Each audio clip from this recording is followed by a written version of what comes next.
Okay, can you all hear me? Can you all hear the music? Press one if you can hear the music.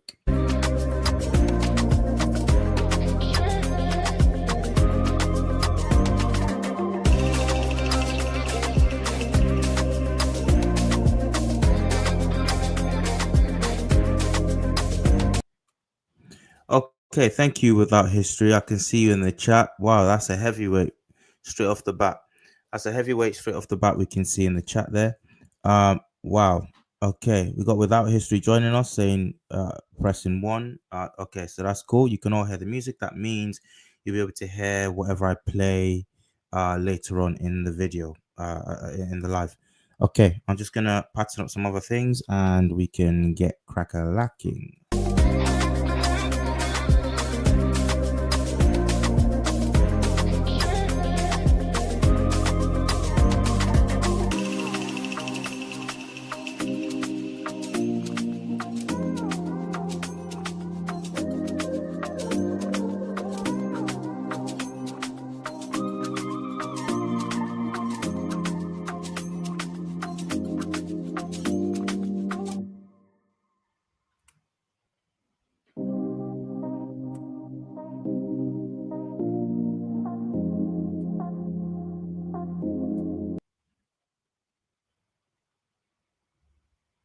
Okay, can you guys hear that? Or can you see that? Because I can't.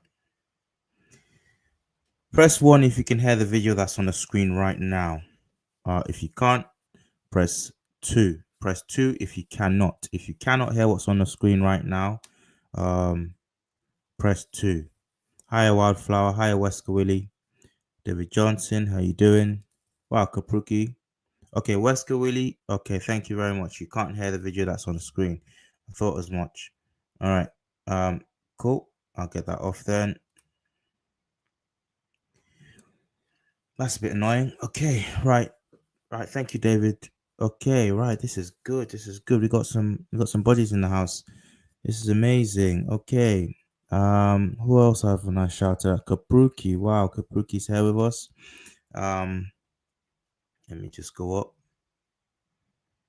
Yeah, wow, that's I'm happy to see you guys, man. This is amazing. Okay. Right, well, that video needs to play, but if it doesn't, we'll roll without it. I was hoping to show you some just some footage of me walking around the British Museum this evening. If I can't do that, that's fine. It's not that big of a deal. I got lots of images, lots of pictures to show you guys.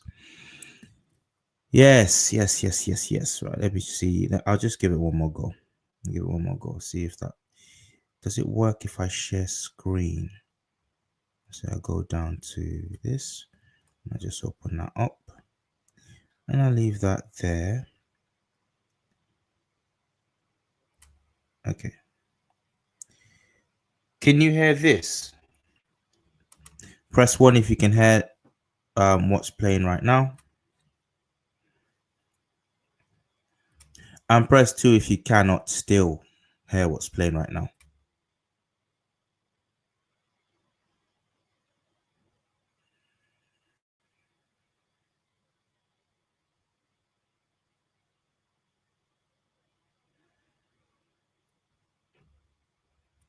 Okay, 2, that's cool. Helps if I share screen.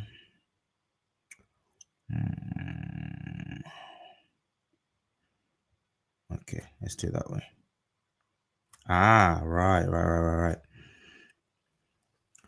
Let me know 1 or 2 now. 1 for if you can hear and see and hear what's going on, and 2 if you still haven't got a clue what's happening.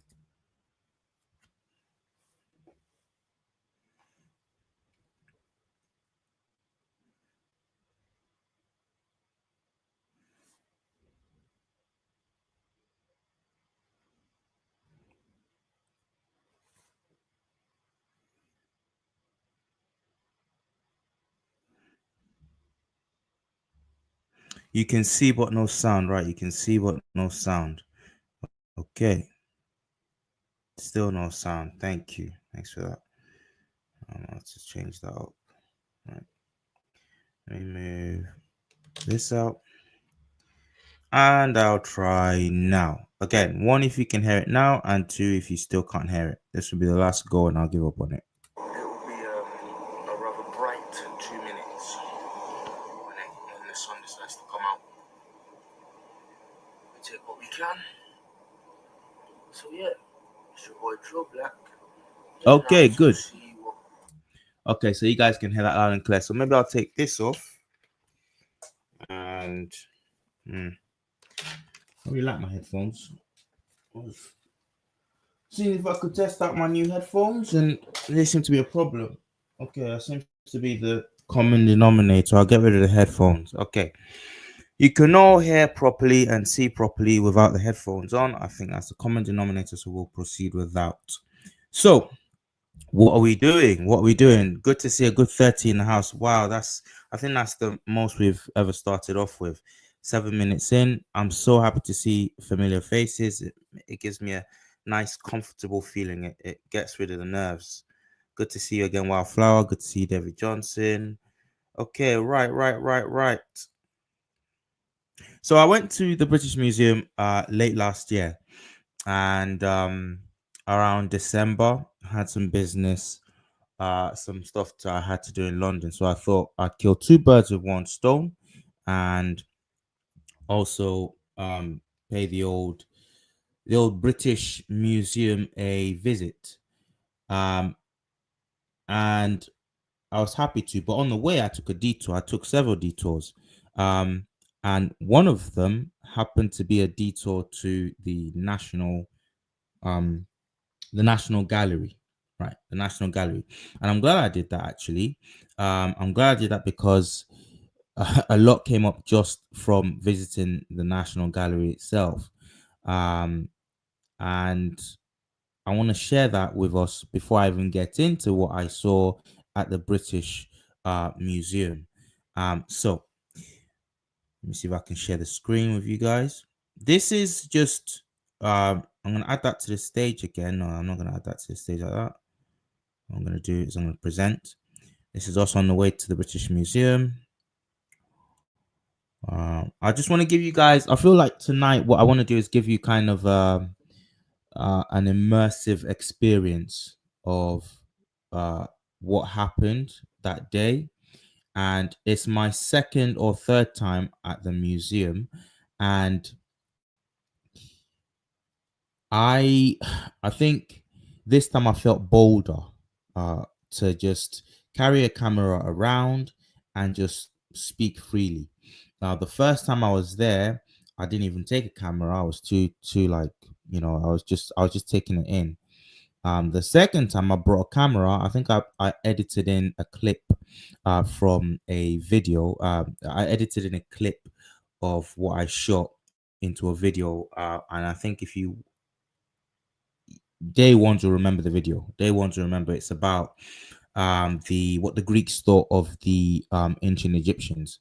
And at the British Museum, there's a famous, I think it's an amphora. I don't know. I don't know the technical term for it. It's like a vase, and you've got these murals, these depictions of people on it. And it was actually my missus, my wife, who said, "Have a look over here." I think some of you will remember this. Some of you who've been with the channel since the beginning. And she said, "Have a look at this. These are the Greeks depicting the Egyptians." And it says on here that you've got Memnon in the middle, and you've got Pharaoh Amoshe. I can't remember whether it was the first or third, whatever, on the right hand side, looking at Memnon. And Amoshe you couldn't look at Amoshe, or Amasis as the Greek knew him. You couldn't look at him and not conclude that you were looking at a black person. I'll quickly have a look for you guys, and I'll see if I can show you that vase. Well, no, this wasn't even Busiris, Kapruki. Kapruki says, was it Busiris? No, it was Amasis. Let me just get that image up for you guys. So I use that in the video about what the Greeks, how the Greeks envisaged what's his name, the Egyptians. And there we go. I found it just in a good time. Brilliant. I'm going to share that. And again, I don't know if people are walking past that and what they're making of the image, but it's pretty clear. Thank you, Wildflower. And Mike Mountain says, hit that like button, yo. So please hit that like button. It's really important. So if you're in the chat, again, we got to a really good start today. I think we've got at 41 right now. So no excuses. If you're in the building, hit the like button. Unless you're a sneak hater, you know. I don't think we got any of those in the house. Let me just present my screen. Okay. And I will show you what I am talking about. Not that.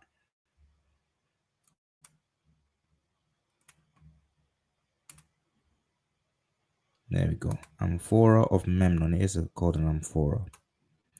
Okay. On the screen right there, you will see, this is at the British Museum. You see Memnon in the middle. Memnon is that legendary Ethiopian king, warrior king. And you can see him in the middle. The person on the left-hand side, I can't quite remember, but he's African too, or Africoid at least, or black. Notice Memnon in the middle, who everybody knows is Ethiopian or is a king of Ethiopia. Notice he's not depicted in any specifically African way. But if you look to the right hand side, you can see here it labels him Amas. You can see AM. You can see the beginnings of the name Amasis, and this is described as such in the museum. Described as such in the museum. And on his right hand side is this guy. Now, once again,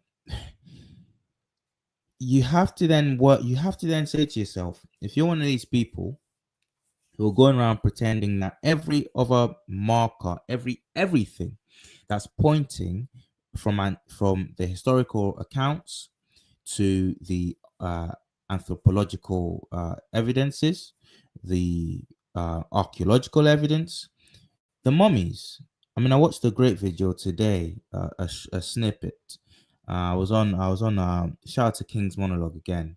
I was on his Discord, and he put out on the Discord. He put out a video, a little ditty he did a while back about the skin of the Egyptians.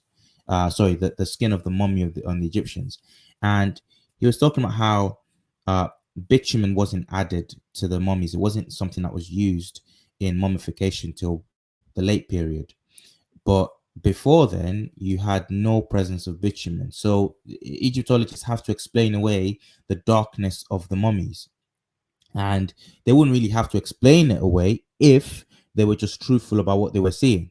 And what they're seeing is the darkening of the uber darkening of melanated skin in those conditions, mummified.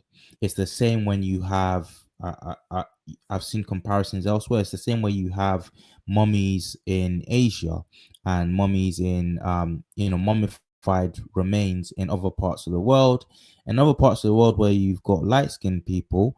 The mummies don't darken. You don't have that at all. But in ancient Egypt, of course, you have that. You have heavily melanated people. So again, you're talking about all these different evidences that you're dealing with a predominantly black African population at the time. And here's another one, and this is at the British Museum. So people who walk past this, guys, I want you to imagine this. Imagine walking past this and being faced with this image of Egyptian pharaoh as the Greeks saw such a person. What other explanation is this? Were the Greeks crazy as well? I don't know. Let me know, guys. Let me know. But that was the main takeaway from my second visit at the British Museum. Now, the third time was this last time around when I went late last year in December. It was a rainy day, pretty glum sort of a day, but I took encouragement from the fact that I was gonna do the business at the British Museum. So I'm going to take that off screen again. Okay, cool. So this time around, we're at the British Museum. We're on our way to the British Museum. Tell me if you can hear this. I don't know if you can properly, but I'm just going to play for you. us on the way to the British Museum. Right, where is that gone? I don't know if that makes sense, guys. What I just said about the Greeks there. Let me know. I want good interaction tonight, even from the trolls. So all my shooters, all my Medjay archers, please do not be trigger happy. Just let, if there any trolls at all, just let them riff on, unless they're really going off the deep end. Then you can kibosh them. All right, let me just play this. I'll to pause that. Okay, here we go. I'll just present that.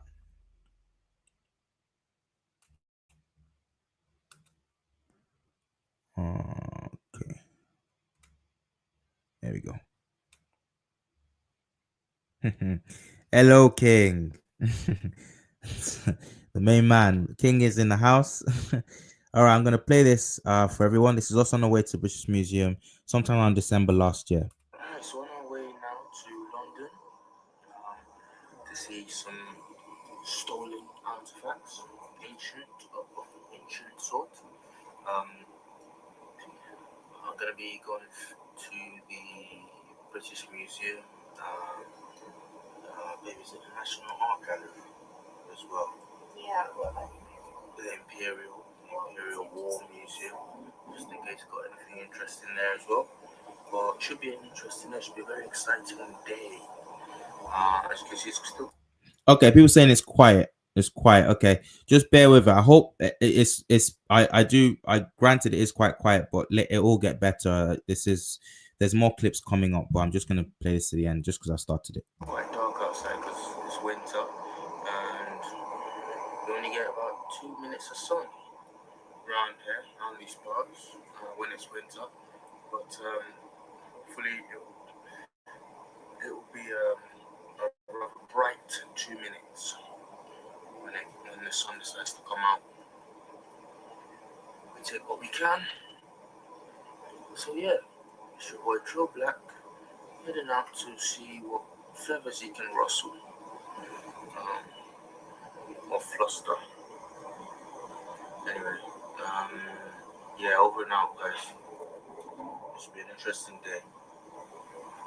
Right, so that's just us on the way, and I'll share something else.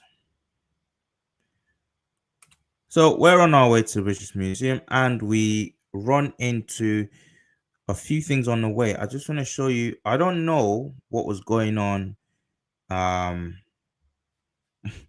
I don't know what was going on. It was odd. There was a few odd things on the way to the British Museum that day. So Zimbabwe House, if anyone knows, there's quite a few embassies. It's near around. It's not far off where Trafalgar Square is. So if anyone knows where London is, Trafalgar Square is where you got the big long column with Nelson, Horatio Nelson, whatever, at the top of it. And so there's Nigerian embassies not far from there. You got the Zimbabwean embassy, but on the day there was lots of police. But I don't know if there's any Zimbabweans in the house. So right around mid-December, what was going on in Zimbabwe? Right around mid-December, there was lots of police around the Zimbabwean embassy. I'm gonna play you guys this. Just a bit of journalism I did on the way. About a juice harvesting. Let's see. As I was saying earlier, this is Zimbabwe House, and I showed you some of the artifacts. So I wonder. As I was saying earlier, this is Zimbabwe House, and I showed you some of the artifacts. So I wonder how many sort of pieces like this, modern or old or ancient, we're going to see at the library, or sorry, the museum today.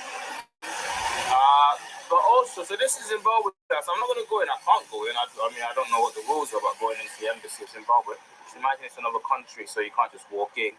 But there's lots of police around it. There's lots of police around Zimbabwe House. Huh? Lots and lots of police. Why is that? What's going on with Zimbabwe? What is going on with Zimbabwe? What's a popo?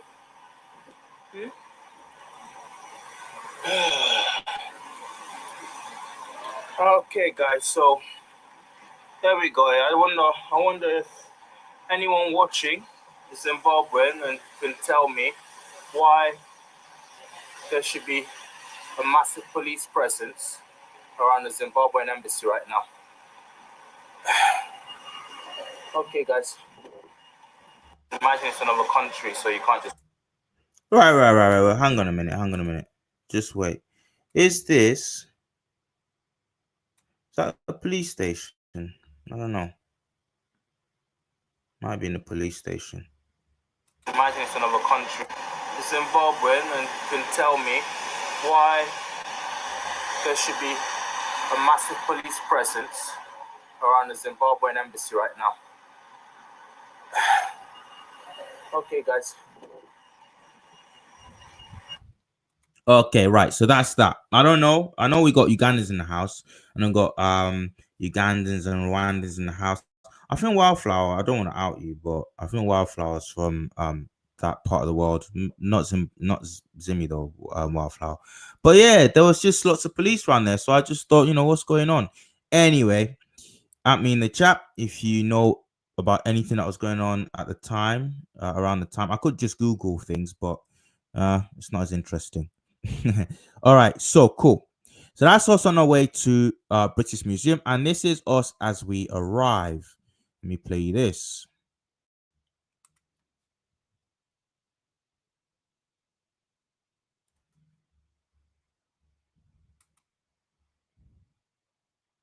We are in the British. Right, pause that. This is just to give you guys kind of that immersive experience I was talking about. Let's have a look now. Media player, present again. Let's go. We are in the British Museum, Museum the British, the Angleterre. Okay. There we go. How are we getting some? Oh, sorry. There we go. Look at this nice little. What's this, babe? Would you call this an atrium? Yeah. It's nice atrium up there. My word. Brilliant. Oh, so fantastic. Fantastic. Pelucci. Okay. So yeah, we got here. We're here. It's what's midday mean? 12 noon, right? But no, midday now. About 2:30 in the afternoon, and don't know which way we're gonna go first. Shall I follow you or you follow me? Okay. All right, we'll go. Oh yeah, no, that's okay. Lift it up. I'm just gonna go up these steps.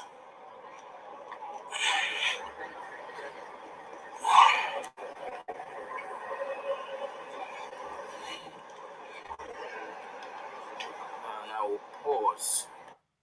And then we get to the top.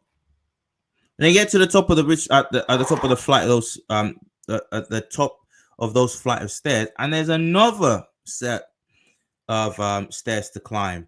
Oh, we're back. Just come up those marble steps. Oh, look, another flight.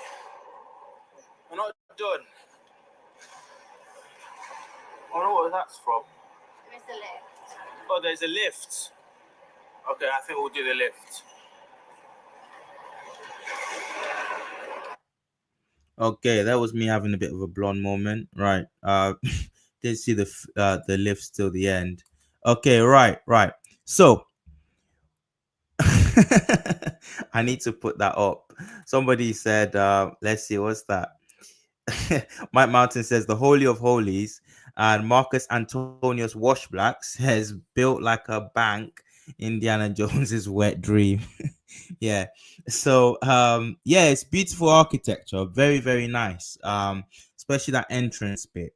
Okay, so we're there, and right, let me get this guy up. So this is the first thing that you will see when you get to the British Museum, I'll just share this as well.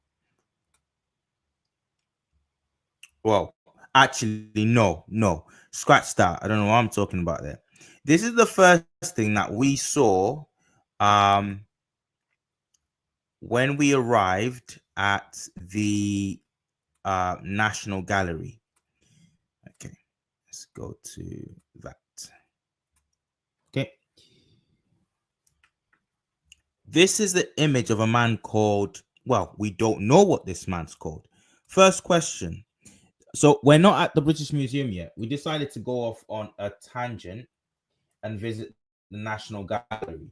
Just on the off chance we found some interesting things there as well. Now, we enter, I've got a little rant coming here. Okay, we enter the National Gallery, and it's another fantastic place, but I get bored easily, and like paintings are great, but they bore me pretty quickly. So apart from some interesting things that caught my attention, I wasn't really into like flowers and lots of images of pretty fields and whatnot. Yeah, each to their own, right? Okay, but I'm glad we took that. I'm glad we took that detour. Wildflower's already in there. Wildflower says mixed. Thank you. I'm not seeing things, and this is important because I'm pretty sure we got King in the house tonight. I don't know. I might want to get King in on this pretty soon, but I don't. That's if he's comfortable just coming on. But King's done a few lives in the past where he's spoken about. He's gone to the Louvre in France, in Paris, and he's quite suspicious, and I think with good cause. I'm not with him all the way, but I think with good cause, he's quite suspicious about a lot of the statues they've got in there, and whether there's been a lot of reworking done. Now, when you go into the National Gallery, this picture made me think about such things. So, right, not at the time, but much more now, it makes me more paranoid because there's a lot of things I've learned, again, thanks to the King's Monologue. There's a lot of things I've learned, and I've learned to be aware of. This character doesn't have a name, and yet you can see that he's quite an important person, not just from his dress, but from what, the accoutrements, as you would say, his sword, the little note he has in his hand. And I will show you now what it says about this man. So if you go on the National Gallery's website, it says the traditional Italian title for this portrait is Il Gentil Cavaliere, means the well-born gentleman. The prominent sword, a symbol of gentility, and the books suggest that he is a man of action and as well as learning. He holds a letter addressed al ...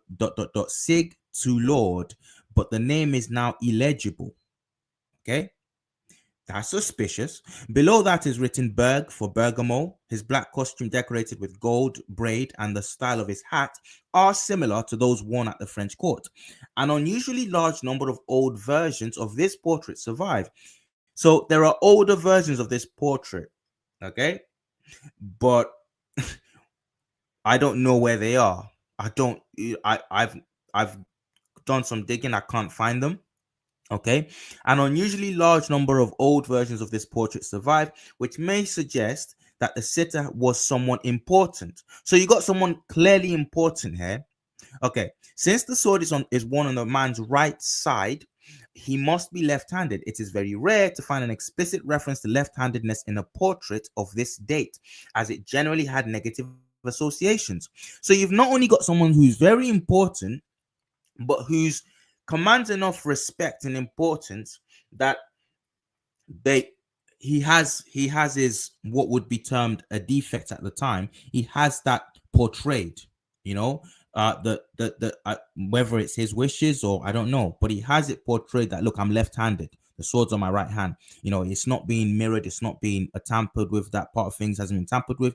That's how he is. And you can see, I'll go back to the image again. You can see that this is a mixed man. And why is this important? It's important because we don't know who he is. We don't know who he is. Now, yes, there are plenty people, you might say, who we don't know who they are that sit for art, but this guy seems to be very, very important.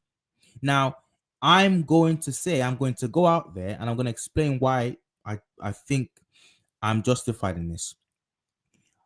I don't think it's an accident that we don't know who he is. King is, as I'm gonna borrow a term from him now, and it's well, it's not his term, but it's one he uses quite a lot when he talks about these things. It's it's not iconoclasm, but it's something else. But what I'm if you can get in my mind at all and somehow know what I'm thinking, just put it in the chat. I'll pick it up. But there's a lot of iconoclasm that goes on, and I think that people are deliberately either robbing out the memory of some very important folk, so that, I mean, we've seen how visceral people get when you suggest that, well, just as much as white people, let's say Caucasian folk, interfered in African affairs much later on in history, actually, relatively speaking, we were also in places and spaces that you might not be accustomed to hearing us being in. And a lot of people don't like that. They like boxes. They like the boxes that they've put us in. The worn out tropes of slavery, colonialism. It makes them feel big. But when you start to talk about Black people outside of these boxes, people get very uncomfortable. And I think, and I'll give you an example of this. I'll give you an example of how I know that people are so desperate, even in 2025, to scrub out anything to do with the Black identity, outside of negative tropes like slavery and this and that. How do I know? There's several famous paintings of Princess Charlotte. If you look at that woman properly, as she's painted in several realistic paintings, if you look at that woman, there's no denying that in the very least she's quarter caste. In the very least. Okay, let's be even generous. She's a throwback. But people have done, European authors have done research into her family line, and they found that she's connected to a Moorish line, and that's undeniable. They found that. So at the very, very, very least, if we're being really, really generous, she's saying she's a throwback kid. She's one that, and that does happen. The genetics, the phenotype that is attached to certain genotypes come back up several generations later. That's at the very least. But if you're being serious about it, that woman is the product of some what do we say in the community? We like swirling. We love that word, don't we? And that woman is is clearly the product of some swirling been going on with Princess Charlotte. But guess what? There are people who still maintain, when they look at these several portraits of this woman, who live in a quote unquote multicultural Britain, who still maintain, I can't see it. But that's it's completely ridiculous, because people in her time were writing to each other and talking about how dark she was and how much of a mulatto, and even associating her features, her Negro features, with negativity, saying that she was ugly, quote unquote. And so much so that the person who one of her painters, a famed abolitionist, said, no, I'm not going to whitewash this woman. I'm not going to paint the black out of her. And he paints her faithfully. And that's the only reason we know that Princess Charlotte really, apart from the letters, which they would have completely buried if we didn't have the paintings to go with them. That's the only reason, because this man, this abolitionist, this good man, decided, I'm going to paint this woman real for how she looks, just as a little middle finger to you guys. And that's really the only reason we know that this woman had black in her. Now, it's an insult. It's an absolute insult to people of biracial background. Okay. Forget my skin color. Okay. It's obviously, I feel I got a chip on my shoulder about that. You know, I feel like, okay, you trying to rob me out? Fine, fine. We'll deal with that later. But for goodness sake, this, like, look at the biracial people. Look at them. You're out of you wanting to spite your face. You know, you're cutting off your nose, in so to speak. At least leave them in it. Leave them in the story. You know, you might not like us being part of that, but leave them in the story. You know, and I tell you, it's important because it. I don't know if I got any biracial people in the chat, but you should feel like it. You know, you should feel it as an insult. You should feel it as an insult because I'll go on. Let me. Okay, cool. This is me talking about it. Let me just on mute, and this is me talking live in at the National Gallery. Mike Mountain says thank you, TB. Oh no, thank you. He says here, yeah. So I assume I'm talking to, I assume I'm not just speaking into the wind there. We got some people, you know, who know I'm talking about, who have that experience personally. You know, let's keep them in the story. Like, I'm gonna play this. I'm gonna unmute this and play this now. So we've just come into the National Gallery, and this is one of the paintings that struck me.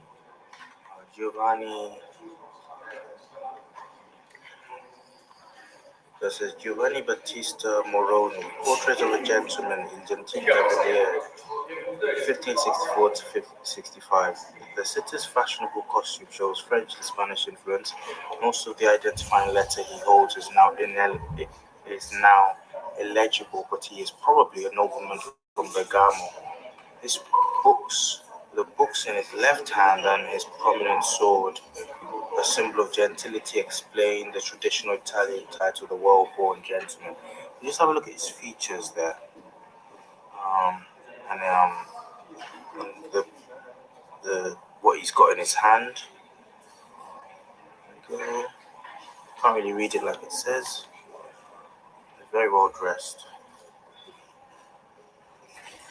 Sorry, that is a black man. That is, if you don't, if look what he's got in his hand. Can't really read it like it says. He's very well dressed. And this matters, again, I'm going to say again, personally speaking, I've got biracial children.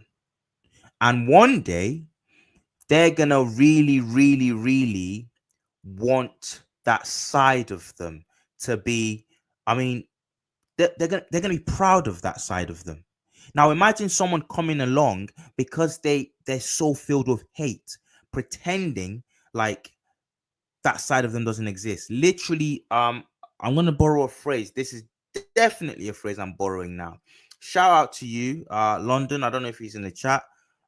London MC. I don't know if he's in the chat, but a shout out to him. He gave me a phrase. He called it paper genocide. Just literally washing away histories of people, just washing away his parts of people because you're uncomfortable with it. I'm going to show you this. All right, let's move on from this. This is just me talking. It's not worth me just wasting time with it. Okay, blah blah blah. And now we go on to the next thing. Come on, next, please. Okay, so no, move out of the way, man. All right, so we know the Italians. We know a massive part of Italy, Sicily. We got Sicily. We've got Sardinia. A massive part of Italy, southern part of Italy, was dominated by the Moors. The Moors were not kicked out of Europe, properly speaking, till late on, very late on, till the early modern period. I think it's normally called. It's literally the end of the Middle Ages and the start of the Renaissance. That's how long it was before you actually got rid of the Moors. Now you can't get truth can't be kept down forever. You've got people in the Medici family looking like this, brother. Okay, and we don't know his mother. I think this is who's this brother called? I'm gonna have to. Okay, Right, I can't remember. This is a Medici. This is a half brother or cousin of this brother. Okay, this guy you can see on your screen was known as Il Moro during his lifetime. He was known as Il Moro. Okay. Thank you, Wafra. Wafra says, no, sorry. RJ Mackenzie says, our people were in Italy and Greece since ancient times, True Black. So we're not even talking about the co-sign that. I co-sign that. Let me put that up on the let me put that up so everyone else can see it. And that's true. So we're not even talking about the Moorish. We're talking about since before. Okay, since before. I'm sitting on content that proves this. Okay, and we'll go into this at a future date. But our people we burst out of Africa a long time ago. So we're talking about black presence where it's not supposed to be, according to these people. Now, people are now rewriting history. Okay, and are telling you it's been conventionally accepted, that this individual you're looking at, I think his name's Alessandro de Medici. He was the head of the Medici house for a few years before he was assassinated. And people are now retrospectively saying, no, that's a misnomer. It was an insult. It was used as an insult. It really didn't mean anything. This guy had no. You look at a guy who was painted like this, Italian, a region of the world where even as late as the 20th century, the Italians were still being called derogatory names because it was in the popular psyche that these men were running, the Moors were running wild all over that part of Europe, so people knew that. And you've got names like, I don't know if I'll get a strike for this, or the Diago will punish me for it, but Dago and all these slurs that Italian Americans had, and we know why they got those slurs, because they were associated with us in antiquity, since antiquity, and their proximity to Africa over millennia, and even in relatively recent history, meant that there was that admixture, the African admixture. So you have someone like this in the Renaissance rising as far as he did. His mother was known to be supposedly a black slave, but there's no proof of that. But there's certainly something going on with Alessandro de Medici. It's accepted. It was historically accepted up until very recently. And very recently, they started to tell us, oh no, this is just the very soon it's going to be labeled Afrocentrist to even think this.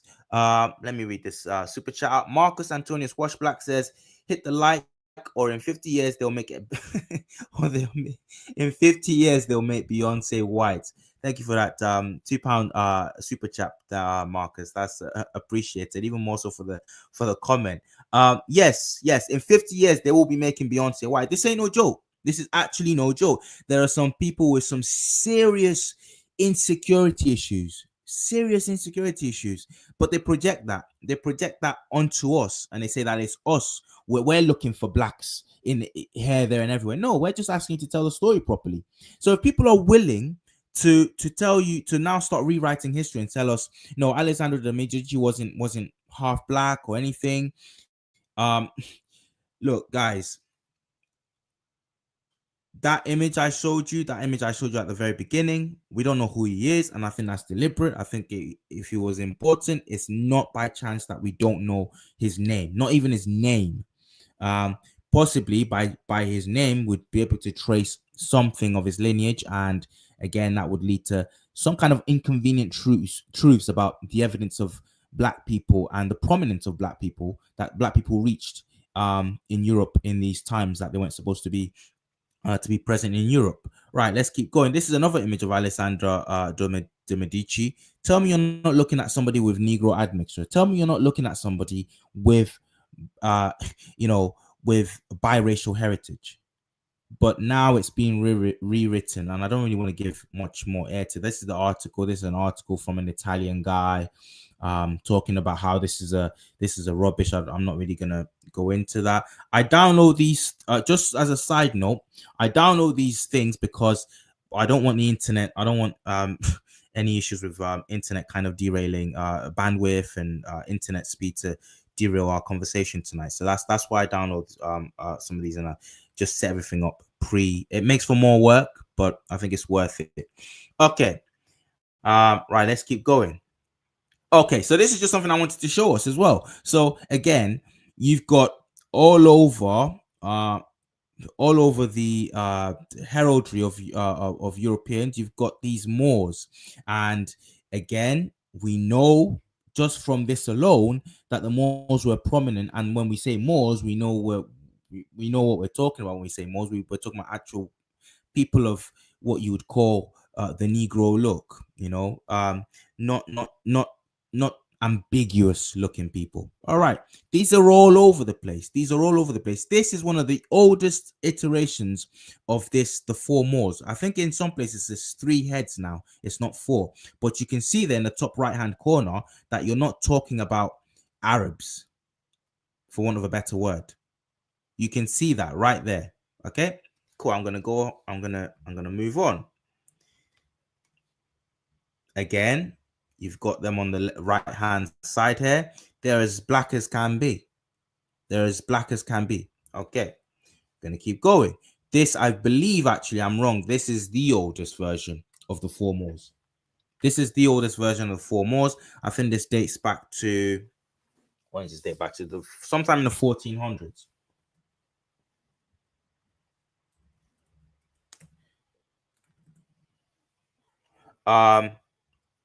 Okay, let's keep going. This is late in the 1400s, guys. So it's not far-fetched for you to see, and again, it's not far-fetched for you to start seeing people who look like Alessandro de Medici. It's not far-fetched for you to start seeing the prominent members of the Medici family looking as they do. Okay, all right, let's keep going. Again, this is Sardinia. You're looking at black folk. Sardinia again, a French version. Okay, we get the point. I think we get the point. Right, this is another painting at the National Gallery, and this painting is of St. George. Now, I think I've got a little bio on this. Right, it's by a guy called Jacopo Tintoretto. 1518 to 1594. Let me just calm down a little bit. So the painting was supposedly published in 1555. It says here, in the late 16th century, Tintoretto's workshop was among the most important in Venice. He was known for his vigorous painting style and gravity-defying compositions. God the Father watches as St. George slays the dragon, terrorizing the city of Cyllene, Libya, to rescue the king's daughter. This represents a classic story of victory over evil. The undulating landscape, prismatic sky, and swirling brushwork convey a sense of triumph. Okay, very good. Again, so we're talking about a painter painting at the time of painting. We're talking about a scene that takes place on the African continent, and this late on, okay, you might be new. If you're new, that's your fault, but if you're not, you already know this late on, North Africa was still heavily, let me say indigenous. And when I say indigenous, I mean the original black population was still very heavily present in these spaces. Okay, even if you say, okay, fine, they were Ottoman Turks or whatever, as they pretty much are today, again, you can't justify painting a scene like this in a place that's meant to be Libya, and on the African continent. You can't justify painting St. George like this. Okay, so we're talking about a legend that is African based, that is based at least in that space in the African continent, maybe spreading over into the Near East there in maybe Israel, which some people would say is still part of the African continent when you look at the landmass, properly speaking. Okay, you're looking at a place that's very heavily connected to Africa. But in 1555, the painter decides, nah, I'm gonna paint Saint George like this, and his princess who he saves like this. Look at the dead guy on the ground. Like, again, at least the dead guy on the ground has some tone. Let's go back to why is it always the black guy that dies first? The only person with a shade of color on him in the scene, in the painting, is the dead brother on the ground. Some things don't change. Some things stay the same. So right, we'll give that guy color, but he's dead. Okay. So if you're doing this in 1555, do you know what? It does give credence to the idea that people talk about we're trying to inject ourselves in spaces that we don't belong. What would you call this? What would you call this? I mean, if you're for historical accuracy, as we all are supposedly, some people here on this YouTube space like to pretend, like to bang on about that all the time. Oh, well, why don't you just be true to this and true to that? Well, why are we painting people on the African continent like this? Even if you say they were just, tan Mediterranean types, why are you painting? What's the justification for this? These people look like they've been, I don't know where they've been brought out of, like the ice or something. It's certainly not on they're not living in Libya. Okay, right. Let's go. And this is important because, right, so I saw this and this got me thinking at the gallery. This got me thinking about a piece I did earlier. So if you've just joined us in the last 6 months, you might have missed this video. I made a video about a year ago now talking about the original St. George was actually a black person. Original St. George, and I could prove that not just from the old artwork that I found, okay, but in that video I go on to show how even the coinage, this man must have been a real individual, just by the way, a real individual who, okay, let me go back a little bit. I'm kind of rushing ahead here. St. George is a pretty big saint. He's the patron saint of England, okay.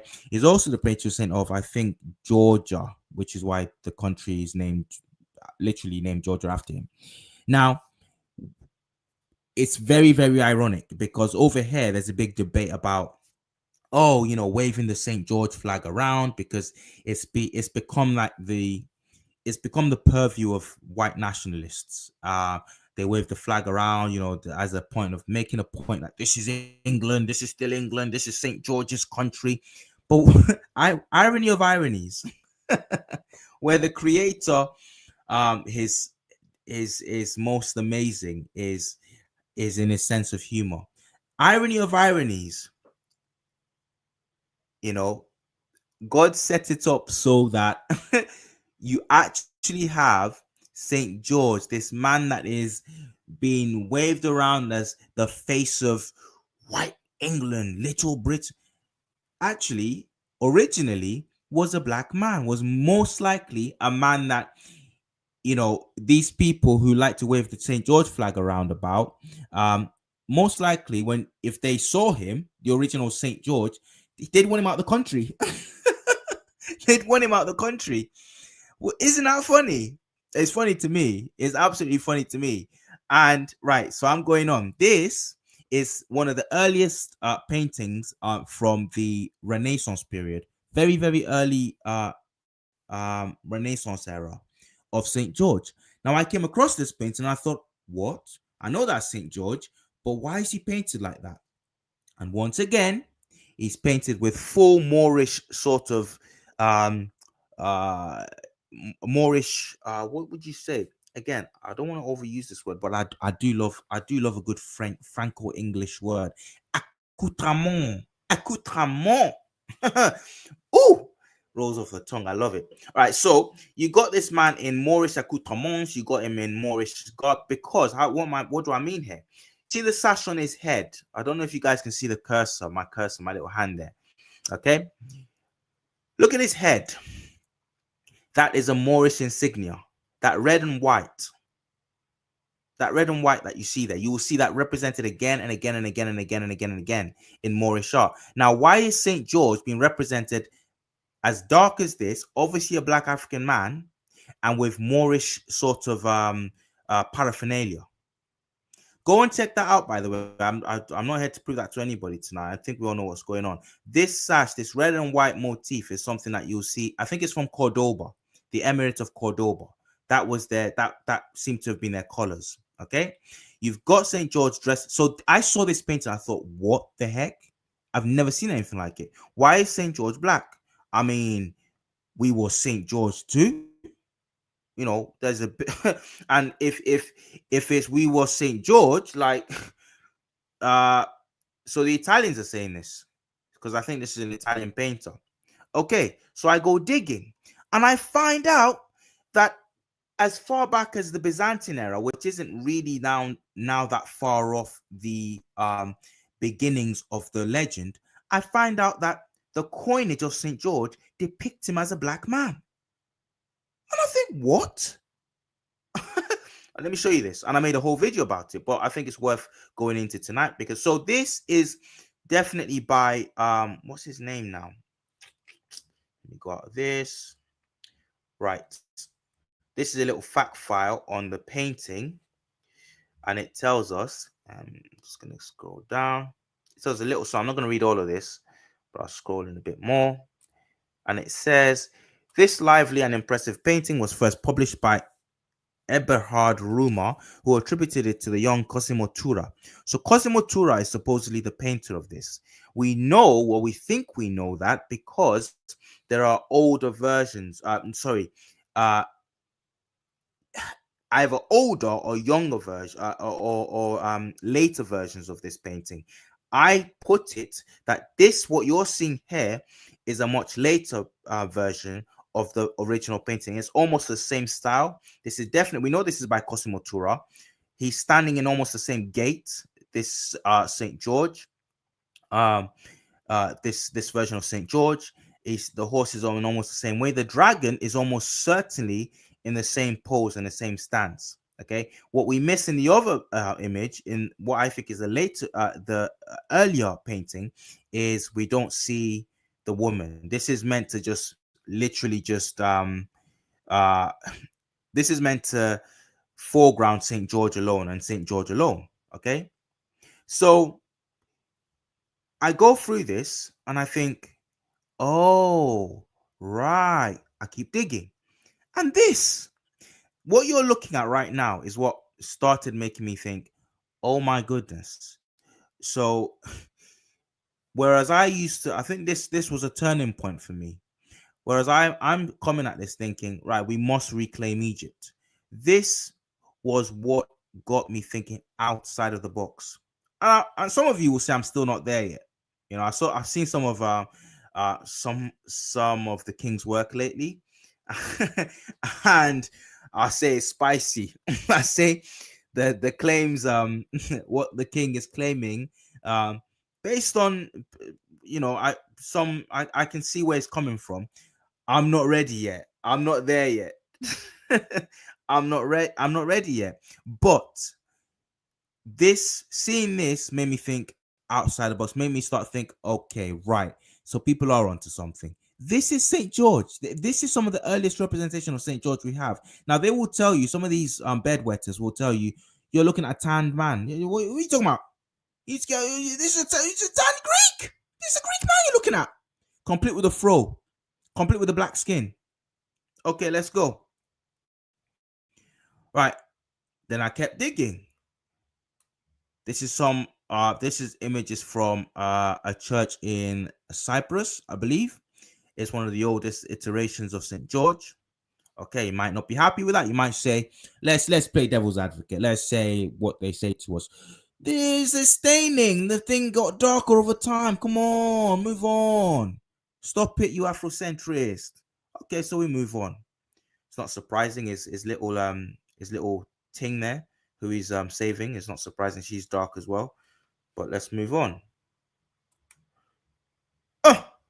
What's this? Another old version.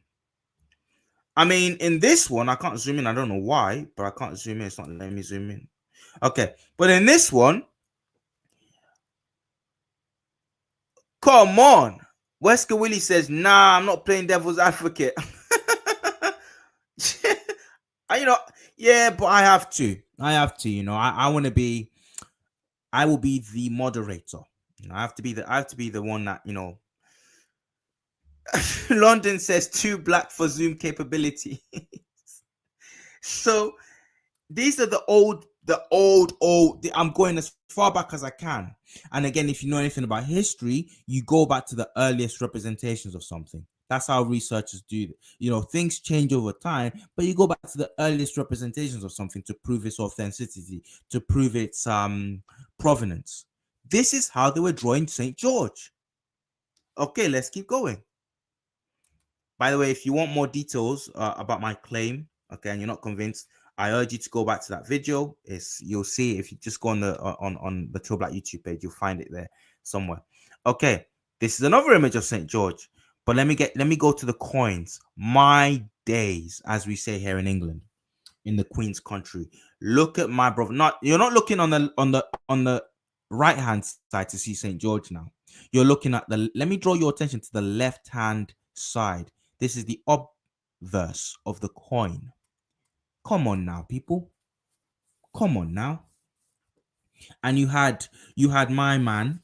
Okay, you had certain people, certain chip on their shoulder kind of people deciding to paint this man. Even if you say he was Greek, let's go with that nonsense. You have no business painting somebody who is like this on coinage, who everybody still has in their memory from a few hundred years ago, when the Byzantines were rocking up everywhere and would dominate. You have no business painting someone that was still not in living memory, but in what would be the next thing from living memory? Okay, in popular memory, who was painted and engraved in this manner. You have no business painting them like we saw in the initial painting. No business whatsoever. When I saw this, this did it for me. This just made me think, okay. And again, popularly speaking, they say he was born in the Greeks tried to claim him. They say he was born in Cappadocia. Yes, he might have been, but that's not true. The earliest accounts, let's even say he was born in Cappadocia, that don't mean nothing. As we've already heard tonight, RJ Mackenzie, I believe it was, that made the point. We've been on Europe. We've been on the European continent for a very long time. They just don't tell you about it. We have to. Listen, I think the reason why they have a problem with this, okay, again, I'm not willing to go as far as to say we were the majority. I'm not going there. But I do believe there was a strong Africoid presence, black presence. We spilled out of Africa in antiquity, from antiquity into, and we were concentrated in various parts. So we from antiquity up until a kind of refresh period. Someone hit the refresh button in the 1600s. The late what am I saying now? The 1500s, late 1400s to the 1500s. Go and read about the Spanish expulsions of the Moors. Okay, go and read about what they did to the just the expulsions across Europe of the Moors. It was vitriolic. Something happened in the late 1400s and the 1500s. I think Europe just went berserk. They'd had enough. And when I say they had enough, we're not talking about had enough of people that were like half a shade tanner than them. No. We're talking about the blacks. You know what I mean? The blacks. So much so that they had to do a heck of a lot of scrubbing. So, and in that time period, I think we have a lot of what King's monologue calls this iconoclasm, this iconoclastic frenzy. Okay, right. Yes, thank you. Sarah says They pulled an Order 66. Yes, they did. I'm talking to a clued-in class tonight. Okay, let's come out. This is another rendition of St. George. Look at the king on the front of it, and on the other verse, what you tend to have is the actual historical person on these coinages, on these coins, and on the other side of it, you have someone from myth or a religious figure. This is another image of St. George. Come on now, people, come on. Someone who was, I went off on a tangent, but what I was saying earlier was actually the earliest accounts give his place of birth as Palestine and his mother as a Palestinian and his father as a Greek. Okay, now that don't mean jack. It doesn't mean anything. It doesn't mean that some detractor would say, oh, you saying Palestinians were black? Yes, I'm saying that. I'm saying that. Yes, I am. The evidence shows that there are still massive archaeological digs that they just keep silent about, where they discover these bodies, these mass graves of ancient Palestinians or Canaanites, and all markers and all signifiers point to the population being black, from the skull shapes to the bone density to different things that they use to mark these things, that they use to determine these things. Okay, let's keep going. The guy got an afro. Thank you, Wildflower. Soul Glow Afro. Okay, let's keep going. So this is just the things as another representation. This is like a scarab now from like the Byzantine era. Okay, so these are just the things. Now I'm just ending it on the original painting that started this beef. This is what in the 1500s. This is what they're doing. They've completely rewritten history. Okay, and they're what we would call whitewashing, to the point where now St. George is an emblem of get out of our country. Make it out what you will. Someone has to talk about this. This isn't far out. If you're for truth and for real questions and really digging into the past, someone has to talk about why we got St. George looking like we got St. George looking in the 1400s, in the 1100s. Someone has to ask these questions. Okay, and who changed it? What happened? All right, let's go. Okay, I hope this doesn't get me banned, or not banned, but just move on, whatever, man. That was Diana and Action.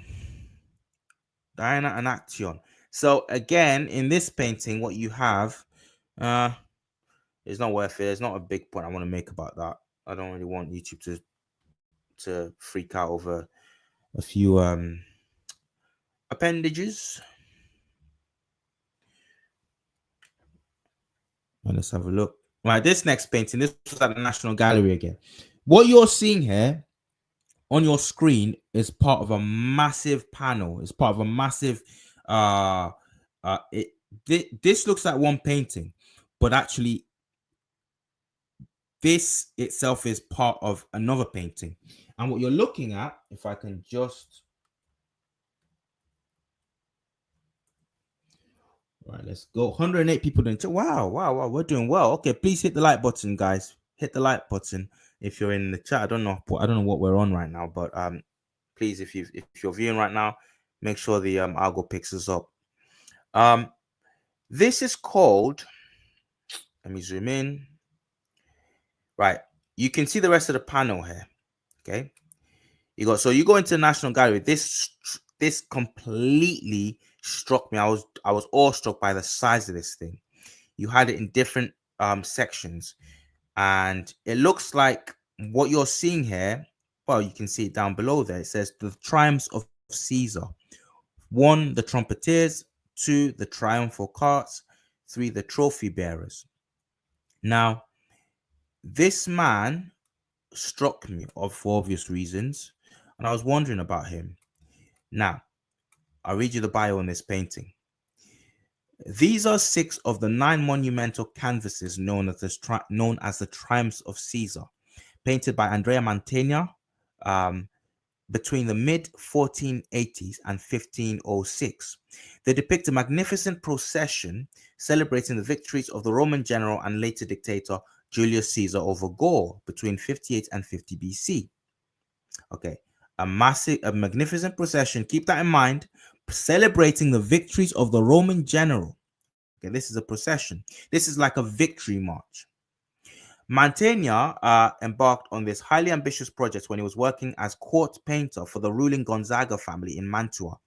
He drew on ancient and contemporary writings for this powerful and sustained evocation of the classical world, as well as the imagery of Roman antiquity, such as the friezes and monumental arches, blah, blah, blah. The triumphs were acquired by King Charles I of England in 1629, when he purchased many Gonzaga treasures.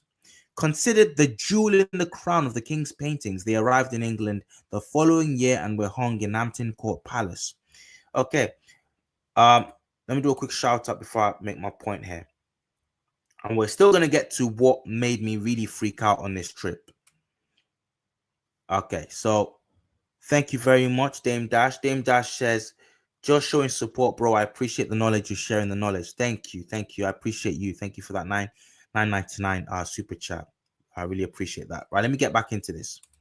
So, I'm going to go out of this. So you ask yourself, this is a procession. What's this black dude doing here? My spidey senses went tingling, and I thought, okay, if this is a procession showing Julius Caesar's, a kind of amalgamation of his victories, his conquests, this going to be a brother representing Egypt. Because I'll tell you one thing I know for sure, the Romans notoriously, famously, couldn't conquer Kush. If you know, you know. You know about the story about Queen Amadirinas. So at the height of its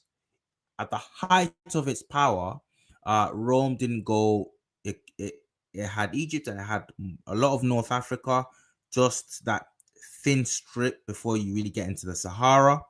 It controlled that, but it never went beyond Egypt. Now, in the psyche of a Renaissance painter, someone painting in, when does it say it was painted? Where was this? Well, it was acquired in 1629. Excuse me. And when was it painted? Okay. Well, we got before 1506. So in the psyche of this early modern period painter, you've got him painting the Egyptians. And I don't think, I think what's going on here is he's using this black person to represent Egypt. Now, that's important because, again, this idea that the Egyptians have always been the way they are now this is just to show that it's relatively recent. Okay, so even people arguing with us today about this, about the Egyptian when this and that, their great granddaddies would have looked at them like, "What are you talking about?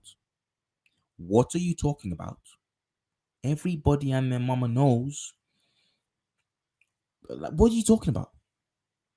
I'll go on. There's a much later painting that proves this point. This is by Rubens, is a famous, I believe, Dutch painter, and this is another version of the same thing. And look who's coming in from Egypt. This is certainly a depiction of an Egyptian. So this is Rubens saying, look at the extent of the Roman Empire. I saw this at the National Gallery as well. Rubens is saying, look at the size of the Roman Empire, typically under Julius Caesar. Look at it. Look at how great it is. And who does he choose to represent the Egyptians? Coming in on the elephants there. I'm not going to say anything. I'm just going to leave that there. I just found that interesting. I don't know, chat, if you find that interesting too. I mean, the elephants there look like they're on some kind of sauce. I don't know what he's doing there. Obviously, never saw an elephant, really. Maybe he did. I don't know. But the elephants are creeping me out there. All right. Let's go on. I said this is just a bio on the painting. Peter Paul Rubens. Okay. All woman. RJ McKenzie says all woman. Yeah. Great and grand black man. Yes. Okay. That's just again that's the stretch, that's the extent of the empire. I was able to in 117 AD at its greatest extent. It doesn't go into Kush. So this person isn't painting saying, oh, look, this is Kush, this is a representation of Kush. I believe if you dig into that painting, that's an expression of the Egyptians there. Okay, right. Another painting I saw at the National Gallery was this one. And here we go again. This is a depiction of Silenus. Now, again, I've talked about this before. My earliest, I think my second or third video. Praise God, we are what 80 videos in now. But this one, I'm in my video number 2 or 3. I talked about whitewashed figures in European lore and history. Silenus is a Greek god. He's a minor god, but he's a Greek god all the same. And originally, Silenus was black. Okay, originally it was fabled to have come from the Greek. Some mystic, some kind of mythical mountains in Ethiopia called Nysa, and that's where you get the word Dionysus. Okay, Dionysus, the Greek god of wine, he's a major Greek deity. He is fabled to have been born, either born or reared on the mountain of Nisus or Nysa, which was fabled to be in Ethiopia. You find this again and again and again and again.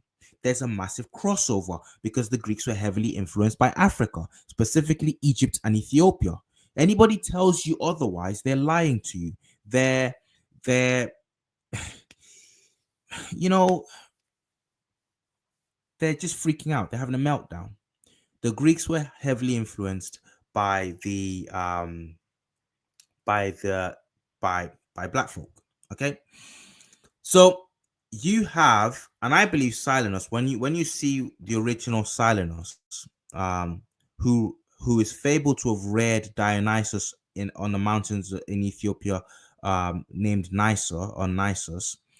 When you see the original Silenus, there's no way you can't come to the conclusion that he's a black African deity. Okay, right. This says drunken Silenus supported by his satyrs. About 1620, the painting's provenance goes to. In this scene of drunken revelry, old Silenus is supported by satyrs, and a young Bacchante squeezes grapes over his head. The painting was produced in Rubens' studio. Okay, the figures may be by the young Van Dyck, but the fruit in the foreground is probably by another studio assistant, Franz Schneiders. Okay, let's keep going. Okay, you might say, come on, Trill, come on, move on. This is rubbish. All right, I say fine. But then I double up. I say, catch me outside. How about that? Catch me outside. How about that? I say, look at that. Now let's miss out. Oh my goodness. This people want to get me in trouble. Right, let's miss out that awkward that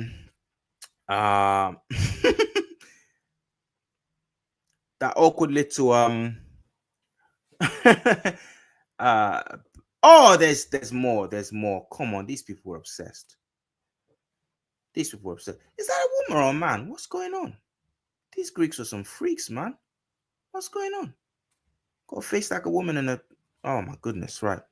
All right, so you got this Silenus here. And what are you saying to me now? Thank you. Petrina says it's a tail. Thank you. It's a tail. I'll go. We're just viewing a tail. All right. This is Silenus as the Greeks drew him. This is a black god who was changed over time. I don't know why, but certainly by the time you get to the 19th century, certainly by then, you're not having any of our white brothers and sisters. You're not having them depict him as true to fact. You know, you're not doing that. No. The Greeks were pure. They would not have Negro gods. No, certainly not. So again, You go back to that. You go back to that painting. You go back to that painting, and you see. Let's see. Let's have a look. Come on now. It's night and day. No pun intended. It's night and day. Look at so now when you look at this, who's whitewashing? Who's whitewashing? You know who? Because if say for example, let's do a little let's play a little game. Let's say for whatever reason, Silenus was a major god. Let's say the whole world was in love with, like 1 billion or 2 billion people in the world worshipped Silenus in place of my Lord and Savior Jesus Christ. Now, if people like myself wanted to say, no, we need to go back to the original. Let's go back to what Silenus was really, who Silenus was. Let's start painting him and depicting him like he was, brother. Come on now, let's go. We'd now be called Afro this and Afro that. We'd be laughed out of town. This is why this stuff, or even though it seems like it doesn't matter. If it didn't matter, who changed him? If it didn't matter, why change him? So people like us, again, in this hypothetical space now, where we want to go back to being true to the depictions in antiquity and ancient times, we want to go back to Black Silenus. Now we're being called political and divisive and politicizing. Well, why did you change him? Why did you change him? He looked like he was chilling. My brother looked like he was chilling back in the day. Why did you change him? Sorry again. Oh my. Okay, let's just leave this. Okay, right. So,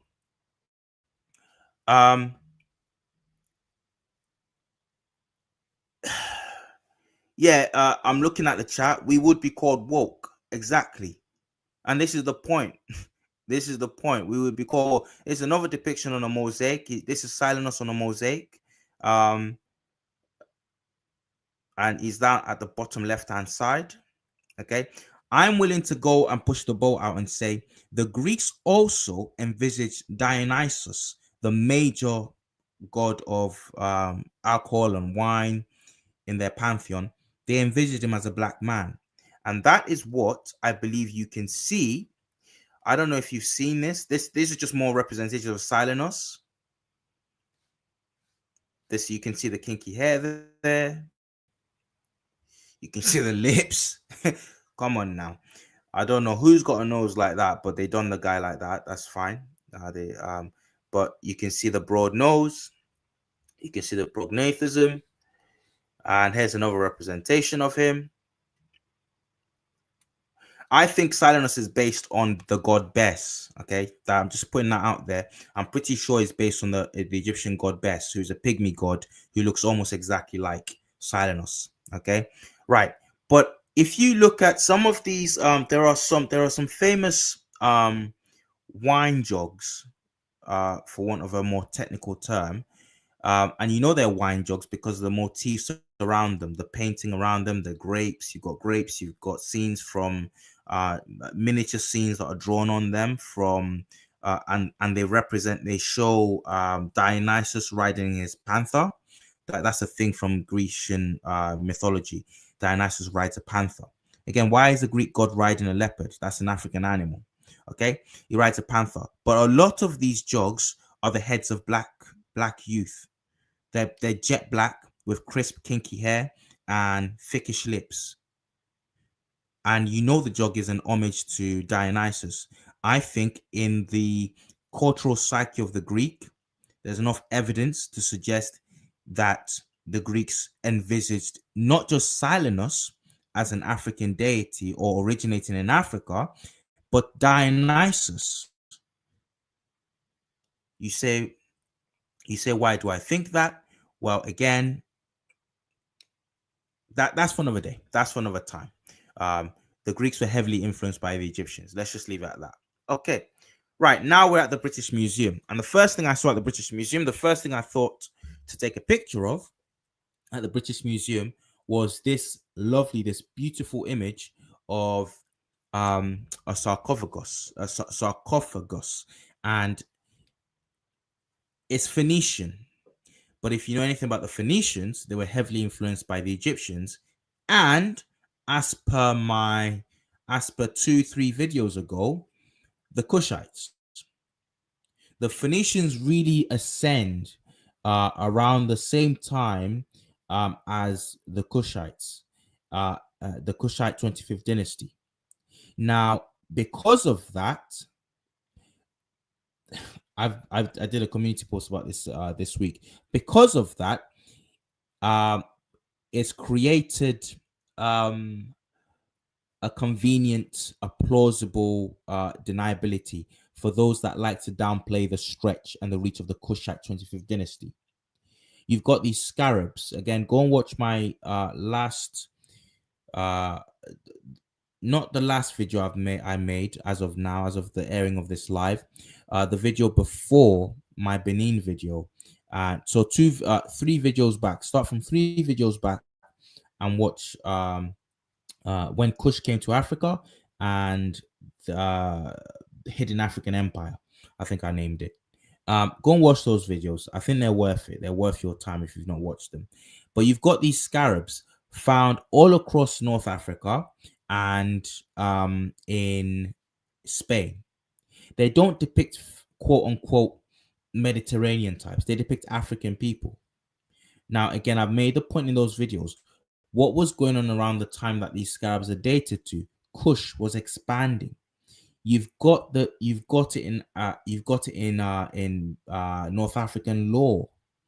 You've got it in Babylonian texts that the Kushites expanded as far as, you've got it in ancient Greek texts where they're talking about the Kushite 25th dynasty under Taharqa at its greatest extent took all of North Africa.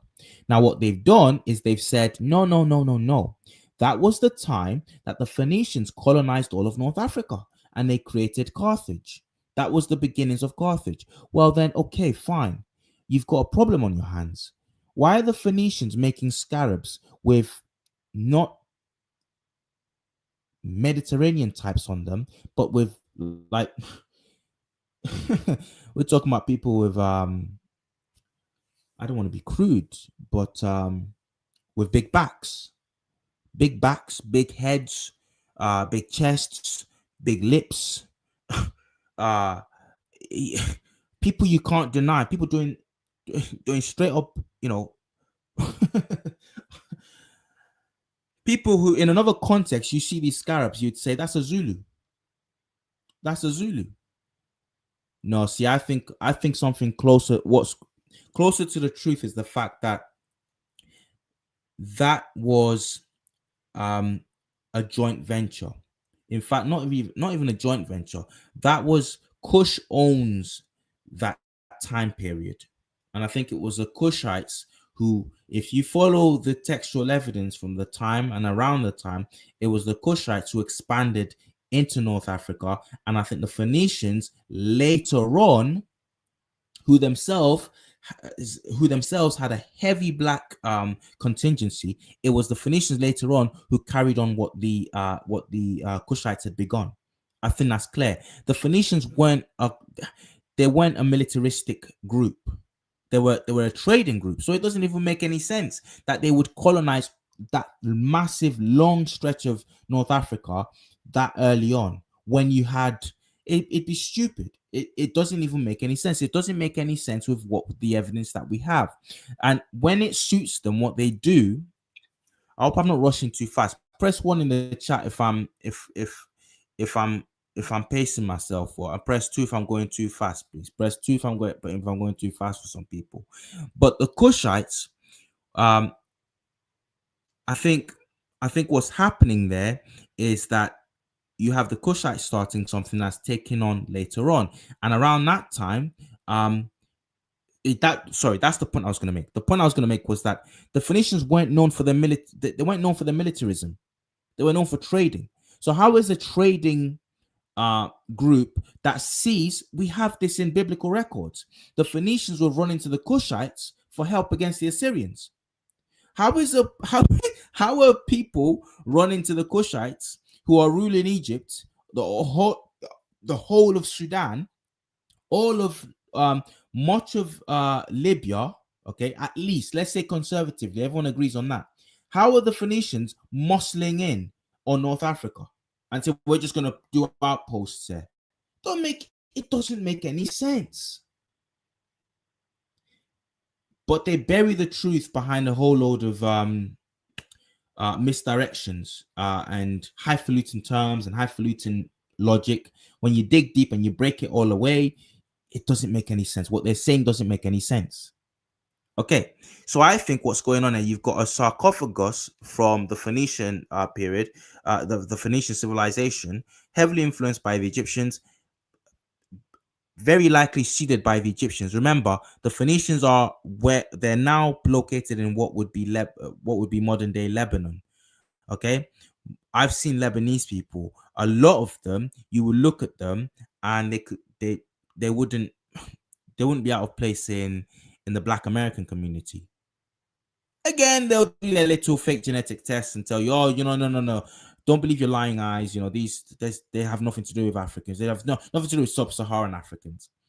But, if you know, you know. Look at this, right, family. Let's take a look at this this gentleman and tell me you don't see what I see. Okay, you got somebody who's been given definitive. I mean, that just the lip structure alone is, you're looking at somebody who he looks a bit impetuous. He looks a bit like he's ready to fight even now. And again, you're looking at very, very sort of wavy, kinkyish hair depicted there. As you would expect in somewhere like Lebanon, modern day Lebanon, and a place seeded by Egyptians, Africans, ancient Africans. Okay. Phoenician coffin. This white marble anthropoid human-shaped coffin shows a male head wearing an Egyptian-style headdress. Phoenician art was influenced by many different traditions. Coffins of this Greco-Egyptian, they say many different traditions, but in the most part, it's Egyptian. And I think they say that to kind of downplay the Egyptian. Okay. Coffins of this Greco-Egyptian style have been found in large numbers at the Phoenician city of Sidon, but examples are also known from Cyprus, Sicily, and Gades, modern-day Cadiz. Okay, we keep going. Keep moving along in the British Museum, and we see this statue. Who's this guy?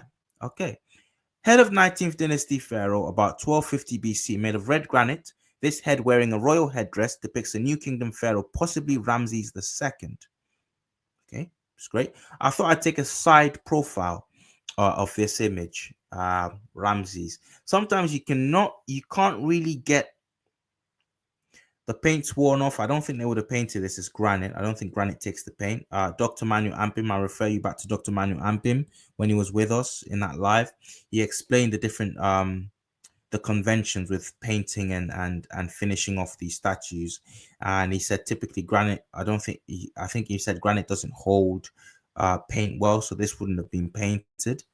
When you're painting, you're typically painting limestone, things that really take on paint and that the paint would merge with. Okay, right, let's keep going. That's an African man. The nose is always missing. Nate Snad, the nose is always missing.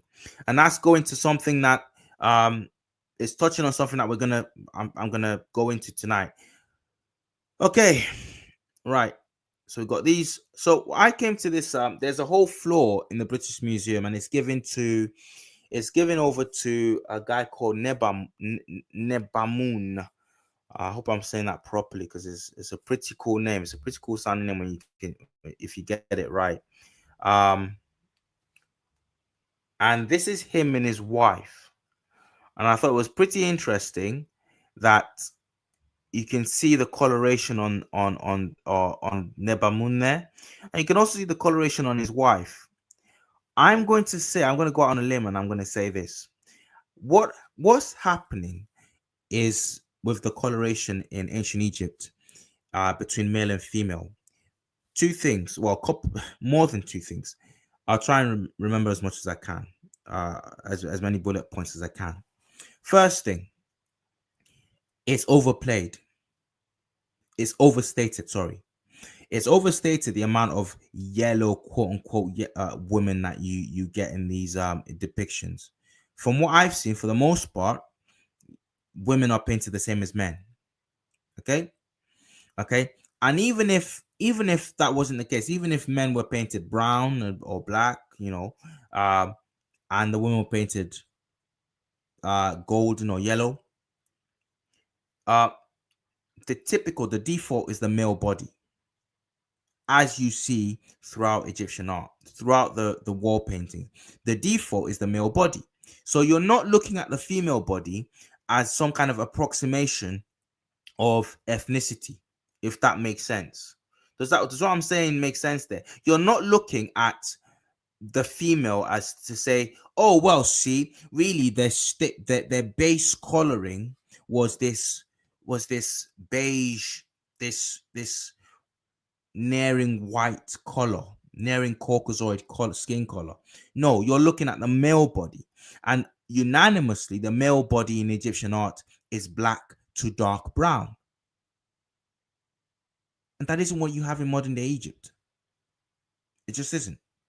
Not unless you're in the south, not unless you're in the Nubia, Aswan regions. Okay. Thank you. We got the king in the chat saying Neb Amun, Lord. It means Lord or warden of Amun. So again, he's tied to that. I caught that Amun aspect. This is a guy tied to the southern Upper Egyptian cult of Amun.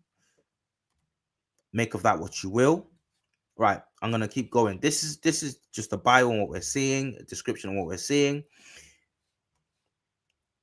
And I was happy to actually be in the presence of this artwork properly live in the flesh. So I've seen it all over the internet. But guys, have a look. Come on, have a look at what you're seeing on these walls. And I'm going to show you a video in a second. And in that video, I can't really show you the faces of the people. I was very, very careful not to show faces because I just didn't think it was respectful. So I didn't want to show faces, but a lot of people, as I'm speaking, I said at the beginning of this live, I said that it was the first time I went, the third time, but the first time I went to the British Museum, where I just felt like, you know what, I'm just gonna speak, I'm just gonna talk. I don't care who's around me. I don't care who feels uncomfortable. I don't care who thinks, oh, we got one of those. I actually saw a security guard as I was speaking. A brother from another mother. He was he was looking at me as I was doing my little thing, and he just nodded. He just nodded. Like, I don't know whether he overheard what I was saying. He was a black guy, and he just nodded at me, and I just felt the love. I didn't go over to him because he had a job to do, and he was, keeping his eye on things going on. So I'm not going to disturb him. I'm doing my thing. He's doing his thing. But he heard me and he nodded. So I think it was a kind of, yeah, you keep going, brother. But I didn't care. I was just speaking, and I don't know. I think you got to do things a few times before you kind of feel confident. Practice makes perfect. And I think that's what happened there. I just didn't care. So yeah, I'm going around and I'm seeing this. And guys, just let me know in the chat. You've got to be some kind of messed up to look at these people and say it's something else. Look at this guy. Look at this guy with his wife. I don't know if it's still Neb Amun being portrayed here, but again, notice his wife is not painted yellow. She's slightly, she's not as dark as him, but she's still what you'd call a chocolate woman. Look at the main man. Look at his skin. Look at his lips. Look at his nose. Okay, it's just messed up. It's just messed up to deny what you're looking at. That this is even a debate. So as I was saying about the skin coloration, okay, so it's overstated, but also, and here's my theory. Now, I had a suspicion about something, and guys, the gut is underrated. Listen to your instincts. Okay, this is why I'm really against. I'm gonna go do a little mini rant again. Quick off tangent. I'm really against ChatGPT and AI and all of this. because it's taken away our gut instinct. It's taken away our ability to research. Do you know what? Forget ChatGPT. It was already happening with Google, with the ability to just quickly Google something and confirm something. It's taken away our reasoning faculties and our ability to just like be able to go to a library or source things out outside of just having Google give us a straight answer. It's taking away our ability for that. And one of the things that I had a gut feeling about was that, typically speaking, everywhere, I think men carry more melanin than women. So I went around, I shopped around on the internet. Yes, I did use Google, but I didn't just go for the first thing I saw. I went around and I found PubMed articles about this, that they've done research studies into it. Whatever population you go to, even in Scandinavia, men typically carry more melanin. It doesn't matter how often they work, how equally they work in the sun, or all that rubbish. No, men typically carry a base level of melanin that women much more so than women, that women don't have. I've butchered that, but I think you understand what I'm saying. Okay. And I think, simply put, this is what the Egyptians are depicting. When the Egyptians show the man darker and they use they're less they're slightly more generous with the shading on their male figures. All the Egyptians are doing is depicting masculine and femininity. They're not saying anything about their ethnicity. They're not carrying their ethnicity away from a sort of a default black African, Africoid or African uh, uh, ethnicity. They're not divorcing themselves from that. What they're saying is, our women, they're just making that biological point: masculine, feminine. The man's darker. Even till today, we talk about it. Even in Western society, they say, women say, "I want a tall, dark, handsome man." That's because, and you find it in the animal kingdom. You find it, I think, the lions with very, very dark manes, black manes, apparently are more dominant because it's correlates with the testosterone levels. Okay, it's something that even nature shows. Okay, that's all the Egyptians are depicting. There's nothing. They're not making a comment about men working outside and women. This is rubbish, because as you will see. So, just an observation. All right. So this is me speaking now. Let me just let. I'm just gonna let this play, and I'll show you something else. We're now in the British Museum, but we're looking at some of these Egyptian paintings and friezes. But what you're noticing is, there's this myth out there that they always painted their women yellow. There's many, you walk past many of these, and the women aren't yellow at all. They're just brown skinned, like you would get in East Africa today, quote unquote sub-Saharan East Africa. But you can't really deny that what you're looking at are black people, unless you got problems. You got the women with their downy sort of kinky hair. The whole light skin thing isn't really present here. And what you really see really is not yellow women, but what you're seeing is in I think it's a motif, it's a take on masculinity and femininity, but it's also something that has its basis in real biology, because on average, I think there have been studies done on this. I will present one on a future live or on a future video. On average, wherever you go, men have more melanin, naturally speaking. PubMed articles on this. Everywhere you go, average, men have higher melanin levels. And so what the ancients were depicting really is a masculine, feminine thing. They weren't saying that for some reason they weren't black or brown skinned people. They were just depicting a variation between masculine and feminine. And again, you've got the male there, who's obviously quite undoubtedly black or brown, and then you've got the female there to denote her femininity, her melanin is taken down a notch to the man. But you cannot deny you're looking at East African, again, quote unquote sub-Saharan people. These are not what you would term as the, modern day Egyptians. How much is clear? I mean, if you want to be honest about what you're seeing. then more at the top there.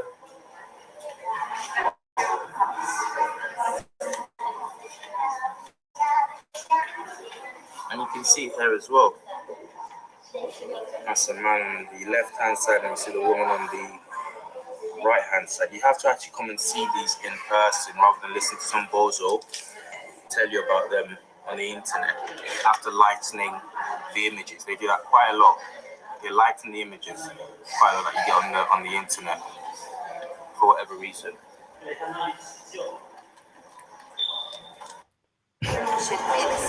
Right.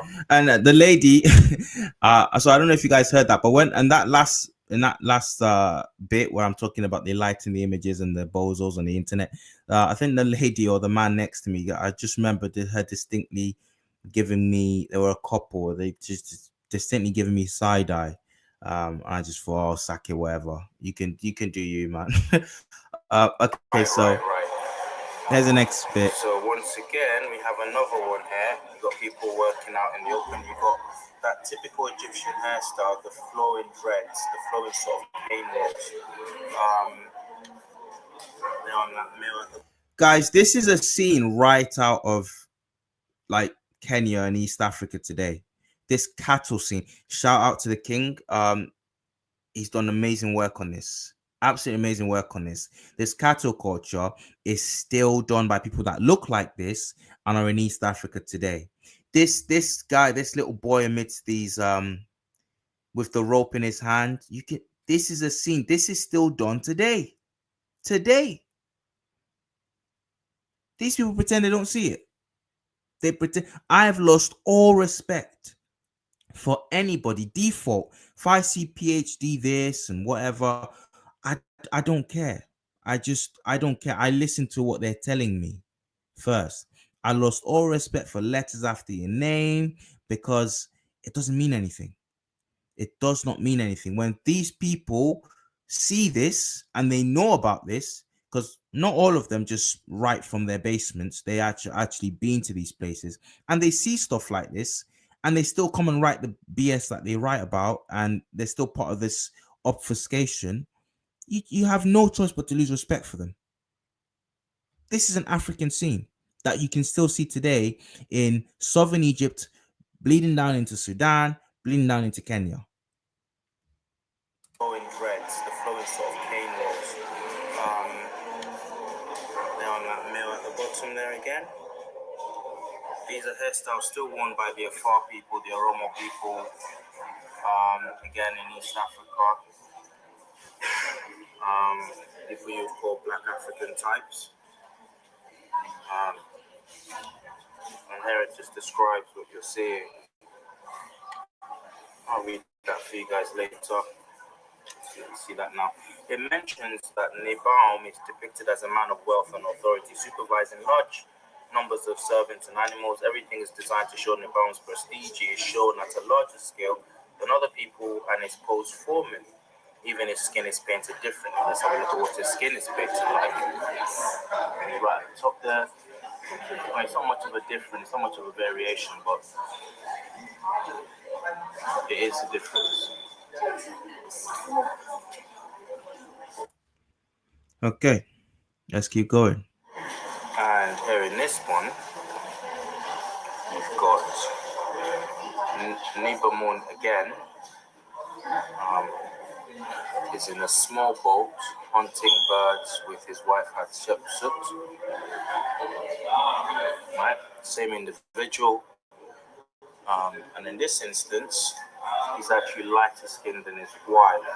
So how do you pattern out? You know, in my point I'm making there, if I cannot interrupt myself, is the guy's lighter. He's lighter than his wife here. So what's going on there? You know? Who again is of that East African complexion type, as you would expect. For some reason, her husband's been painted in that slightly lighter brown, with those East African hairstyles that you can still get today, Oromo, Afar, Asia people. Again, it's so sad. The people that actually could tell us and anthropologically speaking, more about these people are there present, but they're neglected for a worse narrative, you know, for a stupid narrative. There you go, and his child is actually again dark skinned there again, quite darker than her father.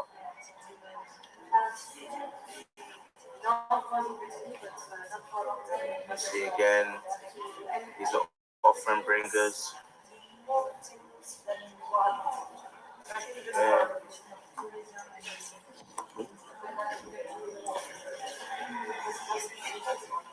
Open to the window there. Okay, that was the end of that bit. Now we come to this.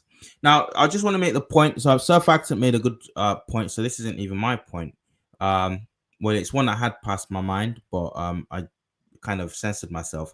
But you can see that actually, right, someone's been working on this. If you go down, I can't really scroll down, but if you look at the leg area of this man,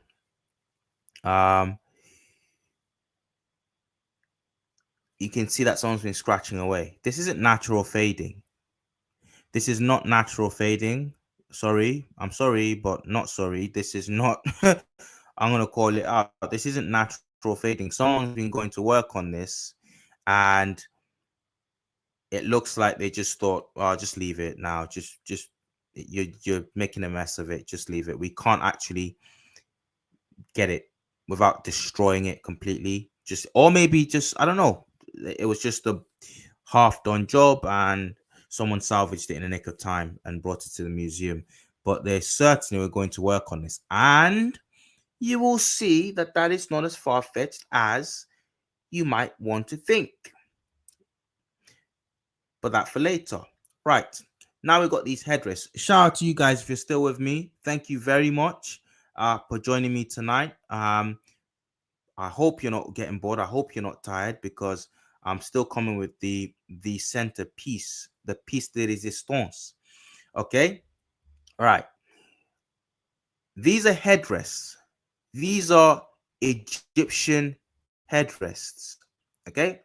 Now, you can look far and wide. You will not get this outside of Africa, quote unquote, sub-Saharan Africa. This is what we talk about when we're talking about cultural links and anthropological links. There are things that don't make sense outside of the African context, the Black African context. I shouldn't even have to say that. Africa is black, full stop. It's only till recently that certain people started to gaslight us. Okay, certain things don't make sense outside the African context. And this headrest culture of of sleeping not on pillows but on literal hard wood, shaped, carved hard wood, okay, is still yet again practiced in Africa. Here we go. You can see my man there. This is something that I used to watch people do as a kid, growing up in Nigeria. You'd have this tiny little thing in the side of the room when you go to the village to see grandparents. Shout out to my great grandmother, who I think lived up to 100. So I would see this. I'd see this, about. And here's another one. I think this is Ghanaian. They look like stools, but they're not, because when you actually see them in the flesh, they're smaller than stools, and they're made for people to sit on. Typically, I think to keep their hair or their coiffure or their the whatever it is that they've braided into their head, keep it in shape. Okay, and people actually sleep on this because we Africans, we got some hard heads. We got some hard heads, bone density and all of that. So this is not this article on this piece authenticates this as a headrest, what you're seeing here. So I'm not making this up, just in case people think I'm making it up. Okay, headrest, 19th century Nguni peoples. Who are the Nguni peoples? Anyone knows who the Nguni peoples are? I can see somewhere here it says Zambezi River. That's southern Eastern Africa. I'm guessing that's sounds Zimbabwean. Okay, but I don't know my geography that well. So let me know, guys. Who are the Nguni peoples? Okay, right. That's for later. But this is something I just thought I just had to take a few pictures of. Again, you got the Egyptians doing things that Africans still do. And yet again, instead of look at the picture for what it is and say, right, okay, we know what's going on here, we're still having to have a debate about who these people were, because some people just can't hack life. They just can't hack life. You know, like they wake up and their waking thoughts are just, we must get the immigrants out. And we must get brown man out. It's just sad. It's really, really sad, you know, that we're still having to have this debate, because we shouldn't be. The oldest, most grandest civilization in antiquity belonged to us, to people that looked like us. And it shouldn't be controversial to say that, but it is, and so we're here. Okay, all right, let's keep going. This at the British Museum. I saw these. Now these are Egyptian sarcophagi. Let's be proper. And I want you to notice the basal coloration. Okay, I want you to notice what the Egyptians. Now they won't all be They won't all be like this. Some are golden, but I believe these are some of the oldest. I forgot to do my research on which period this is from. Let's try and see if we can read these. This says okay, this is the yellow painted coffins. Okay, this isn't the one that we're looking at here. Then this is another one. Okay, maybe this one. I'm not sure. I'll find a bio on it. But again, just look at the features on the look at the features on the sarcophagus. Look at the look at these people. When I started, just a hat tip, not a hat tip, just a pro tip. If you go to the museum, take the flash off your camera, because it draws the attention of the people, and they come over to you and they say, oh, the security come over to you and they say, oh, you're not supposed to take pictures of this and that. So take the flash off your camera. But I knew that, but I still went ahead and did it anyway. And it was at this point that I started having people come up to me saying, can you put your phone away, please? There's some excuse about how it takes away the so get this, guys. Somehow the flash with these sarcophagi, okay, behind glass walls. Press 1 if this is the biggest pile of muck you done heard in a long time. Okay, if this isn't I'm supposed to believe that the flash takes the color off the sarcophagi. They're behind this glass this glass thing, and the reason they give for me taking not being allowed to take these pictures, because somehow the flash reacts with the chemicals. Meanwhile, most of these have been, as we said, preserved. Meanwhile, these people go to work preserving these structures with bleach and with their chisels scratching away. There's images of this. There's images of this on Instagram. There's images of this on YouTube, and there's all kind of plausible deniability, all kinds of rubbish they say as to why they have to go washing away at these walls. I don't see Greek archaeological finds. I don't see Greek artifacts treated in this way. Nothing. But when it comes to Egyptian artifacts, you will catch them.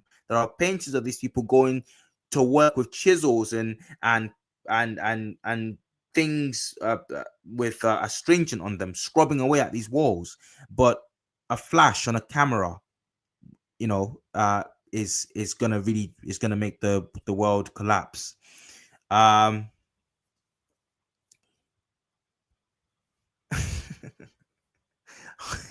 King says they're worried about flash melanoma. I guess. Okay, so we'll move on, and I just kept taking picture after picture of these sarcophagi. Let me just let me get the sound back on here. What's going on? Where's my sound at? Ooh, what am I doing? There we go. Go. Oh no, you are. Typically speaking, guys, what you're seeing here are these I just want to show you something. Oh no, you are. Yeah, but I've not really started, so. Yeah, well, I promise. Right up here, you've got some coffins and sarcophagi, I think they're called. And again, you've got that. Again, typically, you've got that brown coloration on them, and you've got that Eritrean sort of Ethiopian look on a lot of them. I mean, she's slightly different, he or she, and contrary to this idea that the color sort of darkens, what you're seeing actually is the color. You can see where it's losing color. You can see where over time they've lost their original hue on a lot of them. So once again, and this is, I'm showing this to show you that they've got a typical. See that guy that walked past me in front there? He could have walked easily. Could have walked behind me. I kept having that. There's some clips I've not put in. I've excluded from this presentation because for some reason people felt like no. I'm not gonna take the space right behind this guy. That's like the acres of space behind this guy. I'm gonna walk right in front of him. I'm just gonna just do that. That guy that just did that, even I don't know. Maybe I remember that distinctly. I remember distinctly thinking, why have you just gone past me there? You could have gone right behind me. On a lot of them. Yeah, that guy. So once again, and this is, I'm showing this to show you that they've got a typical sort of a look. Again, a rather brown, not just brown but black one there. Other one here, but you're seeing color being lost. So even this one in the middle, when you go close up, you can see that quite a lot has been lost over time.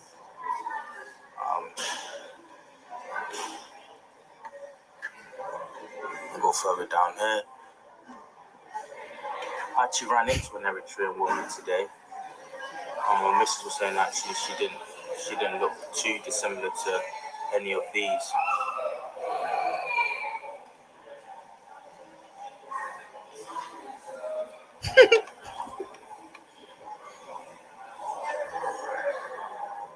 Go. That guy was blue black. You see that guy? That one's definitely lost. I don't know what this one started off as.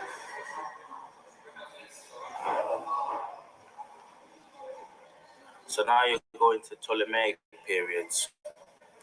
Apparently, it says here, anthropoid coffins or stones sarcophagi continue to be used widely by the Ptolemies. I'll zoom in so you can see that. Proportions of the body gave greater prominence to the head and chest.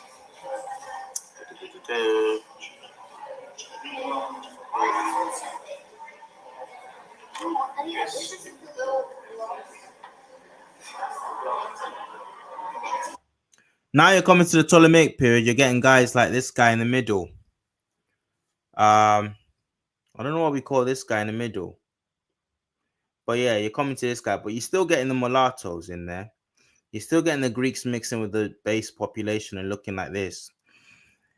if we are to believe that the Greeks were like this guy on the left hand side here, but whatever, we move. Okay, just some more images here. These are some statues. I thought this was interesting.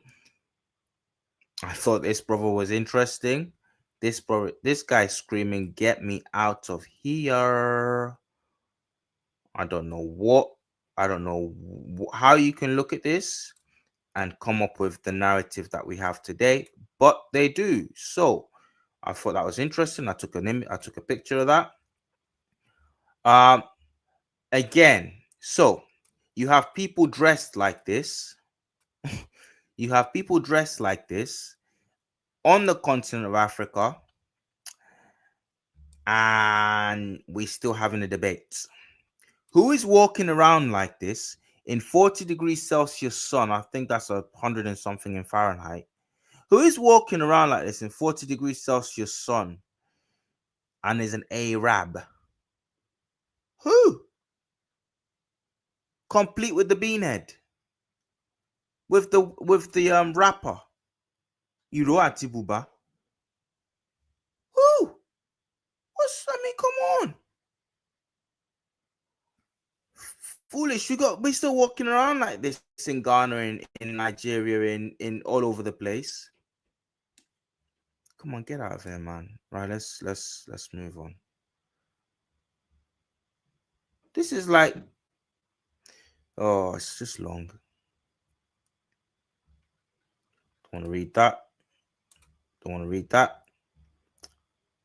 I think it was at this point that I got someone coming up to me saying don't take. I took a flash of this because my I did this on flash because my camera wasn't really working well in the light in the lighting in that room at the time, so I had to make this a flash one. But when I put the flash on, you can really see how much color has been lost on these things. You can really see, and you can really see the features come alive. You can see that hair. You can see that is none other than Afar Oromo Beja hair. You can see the nose. Again now, East Africa. You can see the lips. There we go. Shout out to people doing the work on the genetics. Shout out to you. Don't sleep on it, but also don't hang your hat on it, because it always has to come back to this. It always has to come back to showing them these authentic statues. It always has to come back to gaining access to these artifacts and showing the world these things, because the gaslighting is less effective when you're showing people this. Okay, when you take people away from the cinema, the fake storybooks, and you just show them these things, it's harder for the gaslighting to work. But don't hang your hat on the genetics, because I think it's easier. I was watching. I've spoken a lot about the King tonight, and I think anybody who's in the chat will know why. Okay, I was watching. I've not really had time to, but I finally carved a bit of time to start watching TKM's work on the genetics. The lady he brought on, and he brought this lady on, and she was I think it was about 3 hours. Okay, and this lady was talking about how to better understand genetics. Okay, and the long and short of it, if I'm honest, is that there is so much deception. There is so many ways they can absolutely manipulate the data. It's not actually genetics, it's statistics. It's statistics.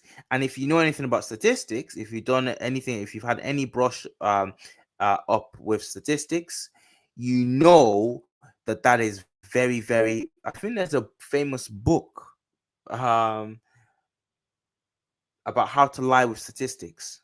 Okay, it's literally lying with statistics, and it's just sorcery. So whilst this, I believe there is something in there's genetics can help us. Go and watch that live if you got time, and watch it in segments as I've done, and you'll see that this lady's really outing them and showing that actually what they manipulate the data a lot, and they have clever ways of doing it, and I'm sure they have clever justifications as well. Anyway, but this is important. Just to show them these images is important, because it's hard for them. And notice they always, whenever they want to do an expose on what ethnicity these people were, these ancient Africans were, they always start not with these images that you can see a preponderance of. They always start with, you know, the ones you know, the ones that look like they've been made out of plasticine, um the ones that look like Detective Hercule Poirot with the little thin mustaches. Yeah, those ones, the fakes. Okay, right. Let's go. Okay, so now we're coming to another part of the museum, and here we're coming to the Ethiopian section. And when you come out of the Egyptian section, you come on to, but I'm still going to go back to the Egyptian section. There's a different part of the Egyptian section that I've not showed you, and that's the centerpiece that I'm coming to now. We're just about to reach there, but we're just about to get to that point. But again, this is Ethiopia. Now, I make the point in this next clip, and I'm just gonna play that for you guys rather than talk over it. Like talking instead of it, talking its place. These are Ethiopian murals from the 19th century, late 19th century, maybe early 20th century. I think 19th century actually, showing battles between Ethiopians. And look at the diverse coloration as you get in the East Africa on the east coast of Africa. There, okay, you get people that look as light as anything, but still have. You can tell that these are African people.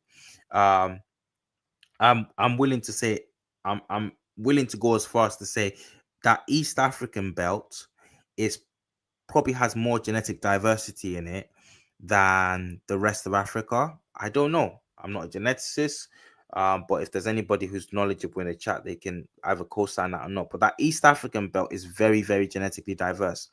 So then that's what you see in this painting. Okay, from dark black as anything Ethiopians to light-skinned Ethiopians, but you can see that their froze stay intact. Their hairs, you know, is African hair. Okay. I'm just taking this to show the coloration on the Ethiopian. Some of these are much later. Ethiopian art pieces, and maybe by the same logic that we use on ancient Egypt, we will say in about 1,000 years' time that these were just white Mediterranean types. Oh, and look, there's a white angel up there, so it must have been. We'll just discount this, that, and just say it was. I don't know what we'll say. Say, look, there was a white guy, so obviously it was a white civilization, and the brown was just some meaning, something to do with the afterlife. So my point there was that you got that Ethiopian scene, but you've got a white angel, a white looking angel at the top. Again, I think that's just an Ethiopian, a very, very light Ethiopian man. But by the same logic that's used with ancient Egypt today, in about 1,000 years, we could easily look at that and people will be saying, well, look at the white guy at the top. There's obviously a white civilization, and these were the peasants. These were the minorities, the peasants. Or better yet, they would say, see, when it comes to this brown color that the Ethiopians are showing with the hoi polloi down below, this is symbolic of death, poverty, destruction. That's what the Ethiopians were doing. Okay, because clearly the angel at the top is the epitome of the Ethiopian right around the 19th century. Okay, let's keep going. Guys, we're looking at an Ethiopian. This is called the looting of Magdala. I've already taken a picture of it. So the looting of Magdala, this is in 1868, the British government ordered the large-scale military expedition. You can see read that all to the bottom. I will pause in the live. But again, what Ethiopians have done here in the 19th century is to depict a variation of African skin tone, so ranging from really dark brown to light skin brown, same as you see in ancient Egyptian artifacts. There is no, well, I'll give it 1,000 years from now, and they will say that these people were by and large a Middle East and Mediterranean type. But that'd be nonsense because we know what's going on. It's a depiction of varying skin tones within that East African context. You get that all across Africa. You've got the really dark browns, the light skin browns. Again here, I'll read that to you. Okay, let's go. Let's keep going. A few more of these sort of miniature models of Egyptian. You've got, interestingly enough, guys, the woman on the left here, she's not white. She's been painted a very, like, it's lost its color. It says in the description, it's a golden sort of a color that they've painted her. And interestingly, it's lost a lot of that. But the main person in this is this guy. He's a noble who this stuff has been buried with. And here's the other things that's been buried with him. There we go. And again, I had to turn the flash on here to show you what you're looking at here. Okay. You can see that hair. That buoyant, look, you see the buoyancy of that hair. You can't, these aren't wigs. Sorry, these are not wigs. Again, right? This is buoyant African hairstyle, African hair and African hair texture. Still kill animals like that in Africa today. Quick thing. Okay, right.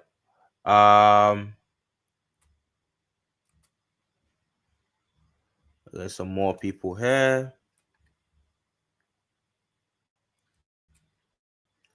Oh, I had to get a picture. I had to get this in. Look at these. Look at the pair of these. Look at these people. Look at them in all their glory.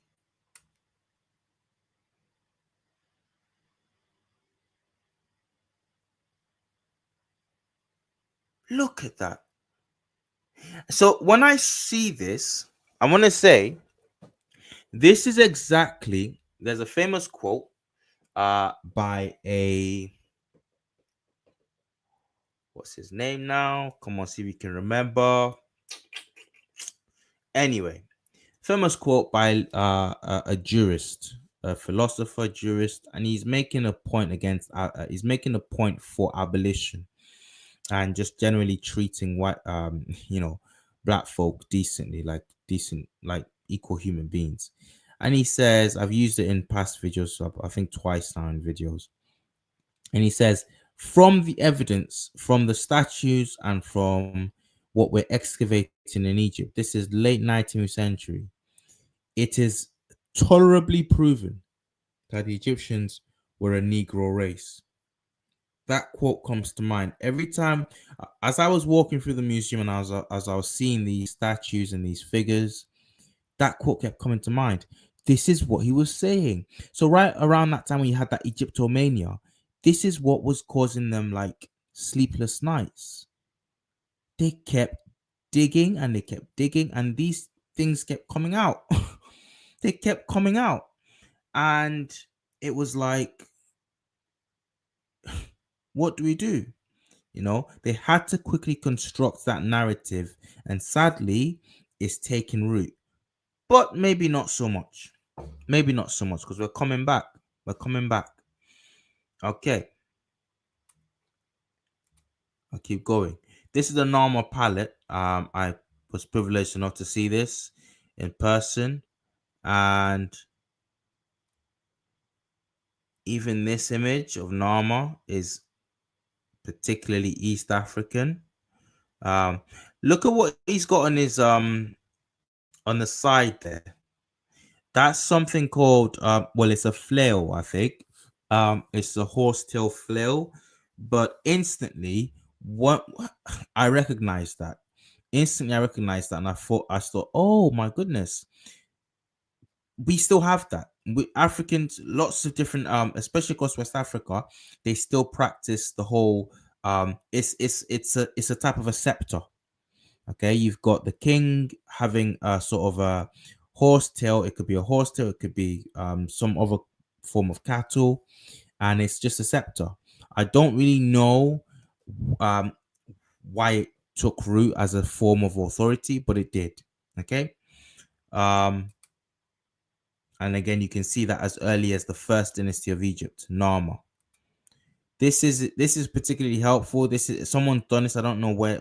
I don't know who did it, but you can find it online. Someone's actually colored it in as it would have looked originally, and I tend to believe this. And this is who Flinders Petrie thought was Narmer. Flinders Petrie thought that this was. It's still disputed, but this is a depiction supposedly of the first unifier of Upper and Lower Egypt, the first pharaoh, the first Nesut, as is more proper to say. Again, I'm just gonna leave that there. Yes, I actually had someone in the comments. I don't know, guys. Tell me what you think. Someone in the comments came to me. I think it was on Instagram. So if you're not on our Instagram, I need to do a lot more of my Instagram page. But make sure that the more followers I get on that, the more incentive I have to start posting more things on Instagram. But someone posted on a post I made on Instagram. You're ignorant. People have different. Sorry. Let me try and remember how this guy puts it. He said, "Human beings have different overlapping features. This doesn't mean he was an African." Wah wah wah. I don't even think I responded. Some comments. It's best to just let them slide on. Just whatever. Just don't don't infest me with your stupidity. Oh, so now Africans have different like, sorry, not Africans, but people have different we can appreciate the differences in human beings, but when you want to call us names, that's the black nose, and that's the black them some black lips, when we want to blacken up and when we want to paint the big juicy pink lips. come on, fools. Okay, right. Right, so here we go. We got the point I'm making here by taking this picture is these are clearly what you would term Kushites. Okay, Kushites. Right, these are Kushites. Notice the choice in coloration. Notice that you got ones that are pitch black, got ones that are quote unquote Egyptian brown. Okay, and that's par for the course. That's what you would expect on the African continent. And we know these are Nubians because they're bringing gold. Nub being the land of gold. Okay, they're bringing gold. And again, before before the slavery experts come in, these are not chains. These are sort of these are gold ingots. These are sort of interlinked gold. This is gold just molded into ringlets. So they're not tied to anybody. They're just literally part of the gold treasures that's been brought to the pharaoh from Nubia. Okay, because you know they want to call these chains. You know they want to call these people slaves. Okay, right. Okay, here we go.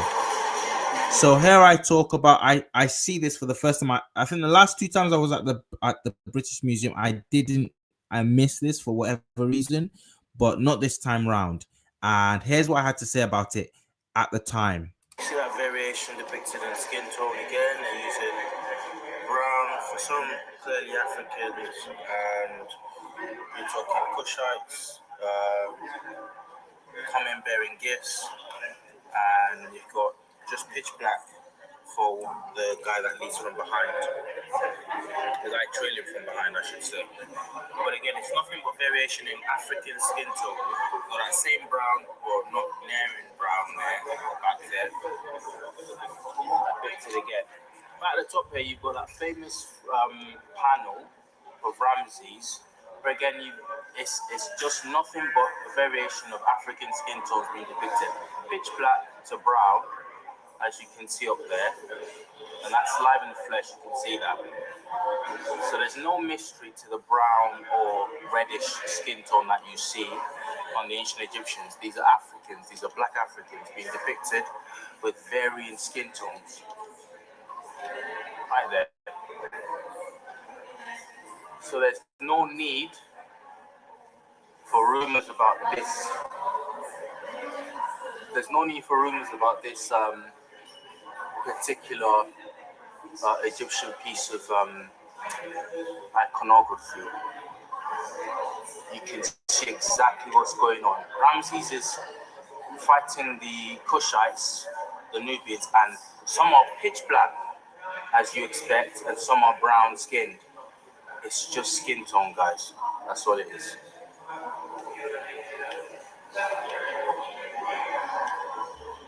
All the way to the end. All the way to the end. All the way to the end. Right there. It's all just skin tone. Nothing else. Nothing else. But they try and mystify that and say, oh, you know, the Egyptians painted themselves red or this, and that means that they weren't Africans or blacks. Foolish. Okay. I hope you heard what I was saying there. That it's just skin tone. Okay. And shout out to Kweli Mika. We need Kweli Mika back. If you're listening to this, Kweli, please come back. Please come back. Yeah. Press 1, guys, if you want Kweli Mika back. We really need him back. I miss his voice. But he put me onto this. He put me onto this in his famous video on the color of the ancient Egyptians, the color that you see on the wall art. And he said, look at the other Nubians. They're not all pitch black. Some of them are, and some of them aren't. In fact, most of them aren't. Most of them aren't. You know? Okay. There's more panels. I don't know where he is. I don't know where he is. But I think he's got a regular job that's he's really successful at right now, and it's taking over all his time. So shout out to him, well done him for that. But the culture still needs you, bro. The culture still needs you, so you need to carve out some time for your peeps out here. Okay, right. I need to get to this room. This is the room. Room 101, room whatever you want to call it. And it's got granite statue after granite statue. It's got the famous massive head of Ramses. Okay. And one thing I found very interesting about the head of Ramses is that I took this picture from the side. I believe this is Ramses as well. Ramses II. Ramses wears a curled wig, double crown of Upper and Lower Egypt, broad collar and bracelets, his crook and flail, traditional regalia, etc. Okay, cool. This is the famous one of Ramses. I believe Ramses II. Correct me if I'm wrong. It's Ramses II or Ramses I. Is either who's the epic Ramses, who actually just is a warrior king par excellence. Okay, this is Ramses, and what I'm finding is if they think it looks like them, sorry to mess my camera there. If they think it looks like them, they don't mess with it. This is my conspiracy theory. If they think it looks like them, it stays. The nose stays. Now, obviously, that's because of ignorance. But what I'm noticing is this excuse. There's different and this is how you know that there's some chicanery, some dodginess going on, some underhanded activity going on. The excuses change. So you'll have these academic articles range from saying it was ancient iconoclasm. Okay, it was ancient iconoclasm. They didn't want the Egyptian, the spirits of the pharaoh to breathe in the afterlife. Okay, whatever. Um, or they'll say it was damage. It was accidental damage. Or they'll say there's all manner of things, but the stories they vary. Okay, and it shows that they either don't know what they're talking about, or they're making it up as they go along, or even worse, they're covering something else up. Okay, some of them will know, some of them, but most of them possibly not, but possibly won't. But if I've noticed, if the statue looks like them, which you will get again, it's East Africa. The East African phenotypic range is does allow for that variation. It allows for pitch black people, some of them with straight noses, straight aquiline noses, don't look particularly Africoid or African. Um, and again, you just need to travel a little bit. Even in the west of Africa, where I'm from, in the northern belt of or northern section of Nigeria, you have, which was once called West Sudan. It's not, people don't know this, but originally the the uh, the top candidate for the top proposed name for Nigeria back in the colonial times was West Sudan or Western Sudan. Okay, that's what it was going to be called till Lady Flora Shaw uh, decided no, Nigeria sounds prettier. Okay, so that's what happened. But you still have, even even in Nigeria, you still have people that if you were to do a statue of them, if you were to take a mold of their face, look like some of the pharaohs look like, if you didn't put color on that mold, you might think you're looking at a Caucasoid person, you know. Okay, I think when it looks like them, they leave it alone, or they used to leave it alone. I don't know if this practice still goes on of vandalism. Okay, but when it did, if the statue looked like them, they left it alone. And I think this Ramses statue is safe, because otherwise, why hasn't this statue? Why didn't the ancient iconoclasts? Why didn't they get to it? It's like it's it's the biggest thing in the room. Come on, you'd want to have a go at this statue, wouldn't you? Okay, but let's keep going. It's almost pristine. It's almost pristine. Okay, I don't know if you can. If you follow my logic, press 1. If you follow my logic, press 1. If not, and you think I'm talking nonsense, press 2. Or you think I'm off here, press 2. Now, this guy does not look like them.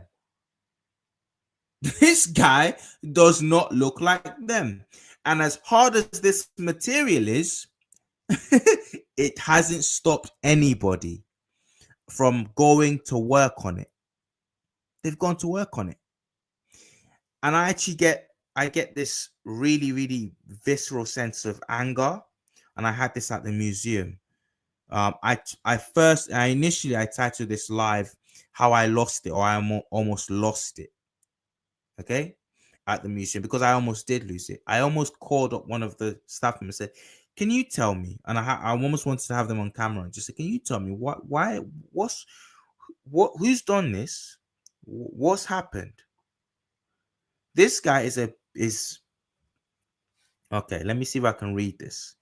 General Wahibra. Even look at the name. Look at the bleeding name. You don't. A guy is called General Wahibra. Okay, all right. The shrine. Can I read this? The shrine contains a figure of Osiris, god of the dead. The statue stood in his temple at Sais, then capital of Egypt. The text on the back pillar calls Wahibra an overseer of access of foreign land. So this was a generalissimo, okay, who managed trade on Egypt's southern border, overseer of all the armies of Upper and Lower Egypt, chief warrior of his lord, the king in every foreign land. He left at least 12 other statues at temples around Sais. Their number and size reflect his status and wealth. I wonder where those statues are.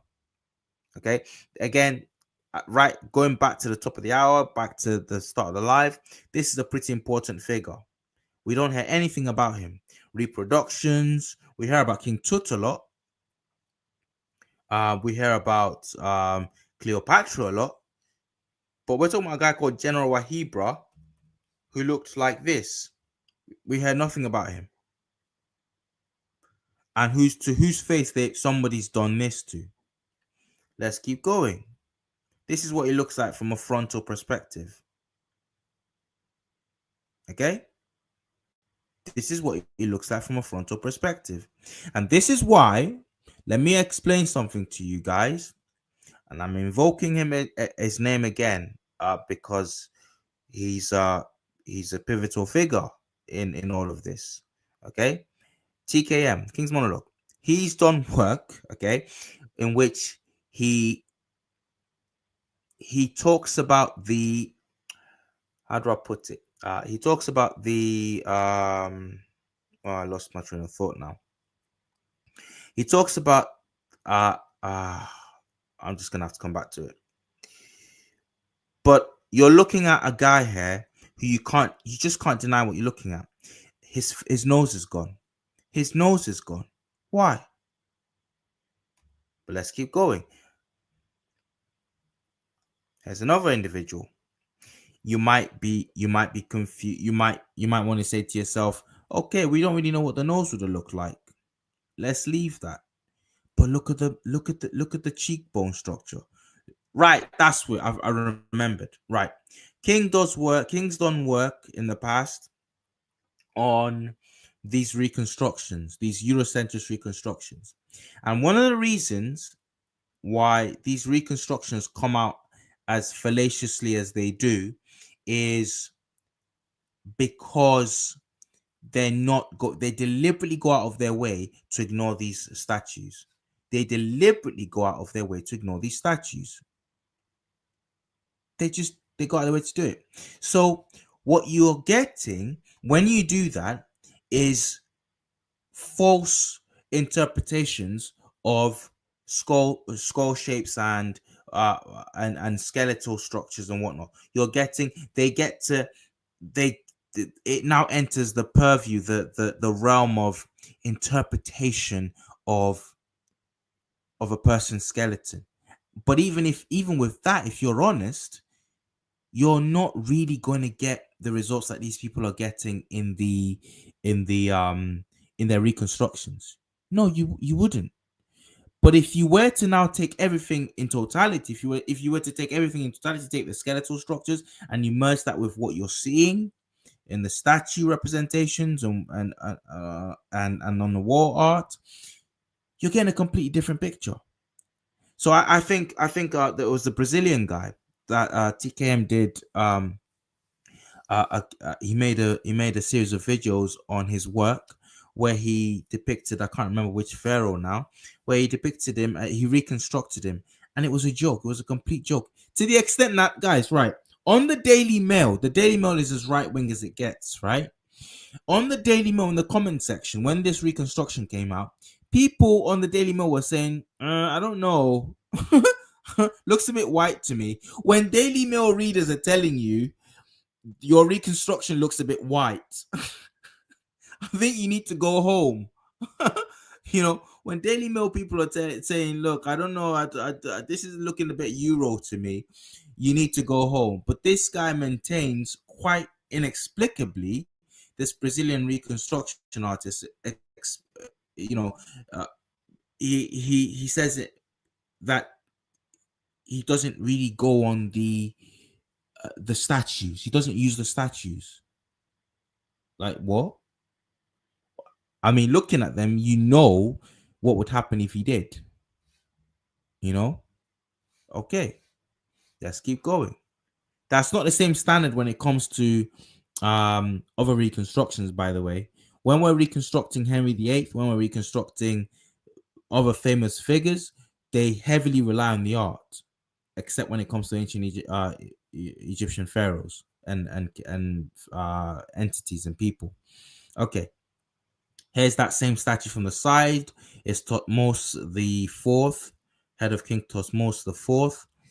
Okay, again, if it looks like them, it stays. If they think it looks like them, I want that to be a mantra that sticks in our heads, guys. Okay, if they think it looks like them, it stays.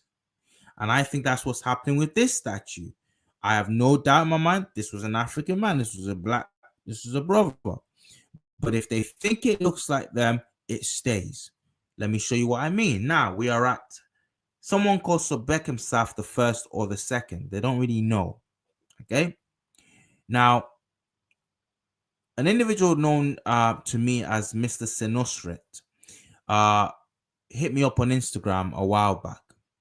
And I'm glad to have made his acquaintance. I'm very, very happy to have made his acquaintance because he put me on to some game. He really he really let me know what the deal was. And he said, you know this statue in the British Museum of so-called Sobekemsaf, if that's who it even is, you know how they say the noses got knocked off because someone in the ancient world had beef with the man after he died, whatever. That's not true. I says, why? He says, I know for a fact it's not true. Like, I'm reconstructing now. I know for a fact it's not true. I said, well, okay, come on. And he said, have a look at this. And I said, what? I almost said, what's this? What do you mean? Until I stopped. And I thank God I stopped, because I would have made myself look so stupid, because I stopped and I looked at what I was looking at. And I said, what? That's the same statue. That's the same statue. Now, I know they didn't have Polaroid in ancient Egypt, and I know they didn't have black and white photography in ancient Egypt. So this isn't some wall art. This isn't something. No, this is something from like early 20th century.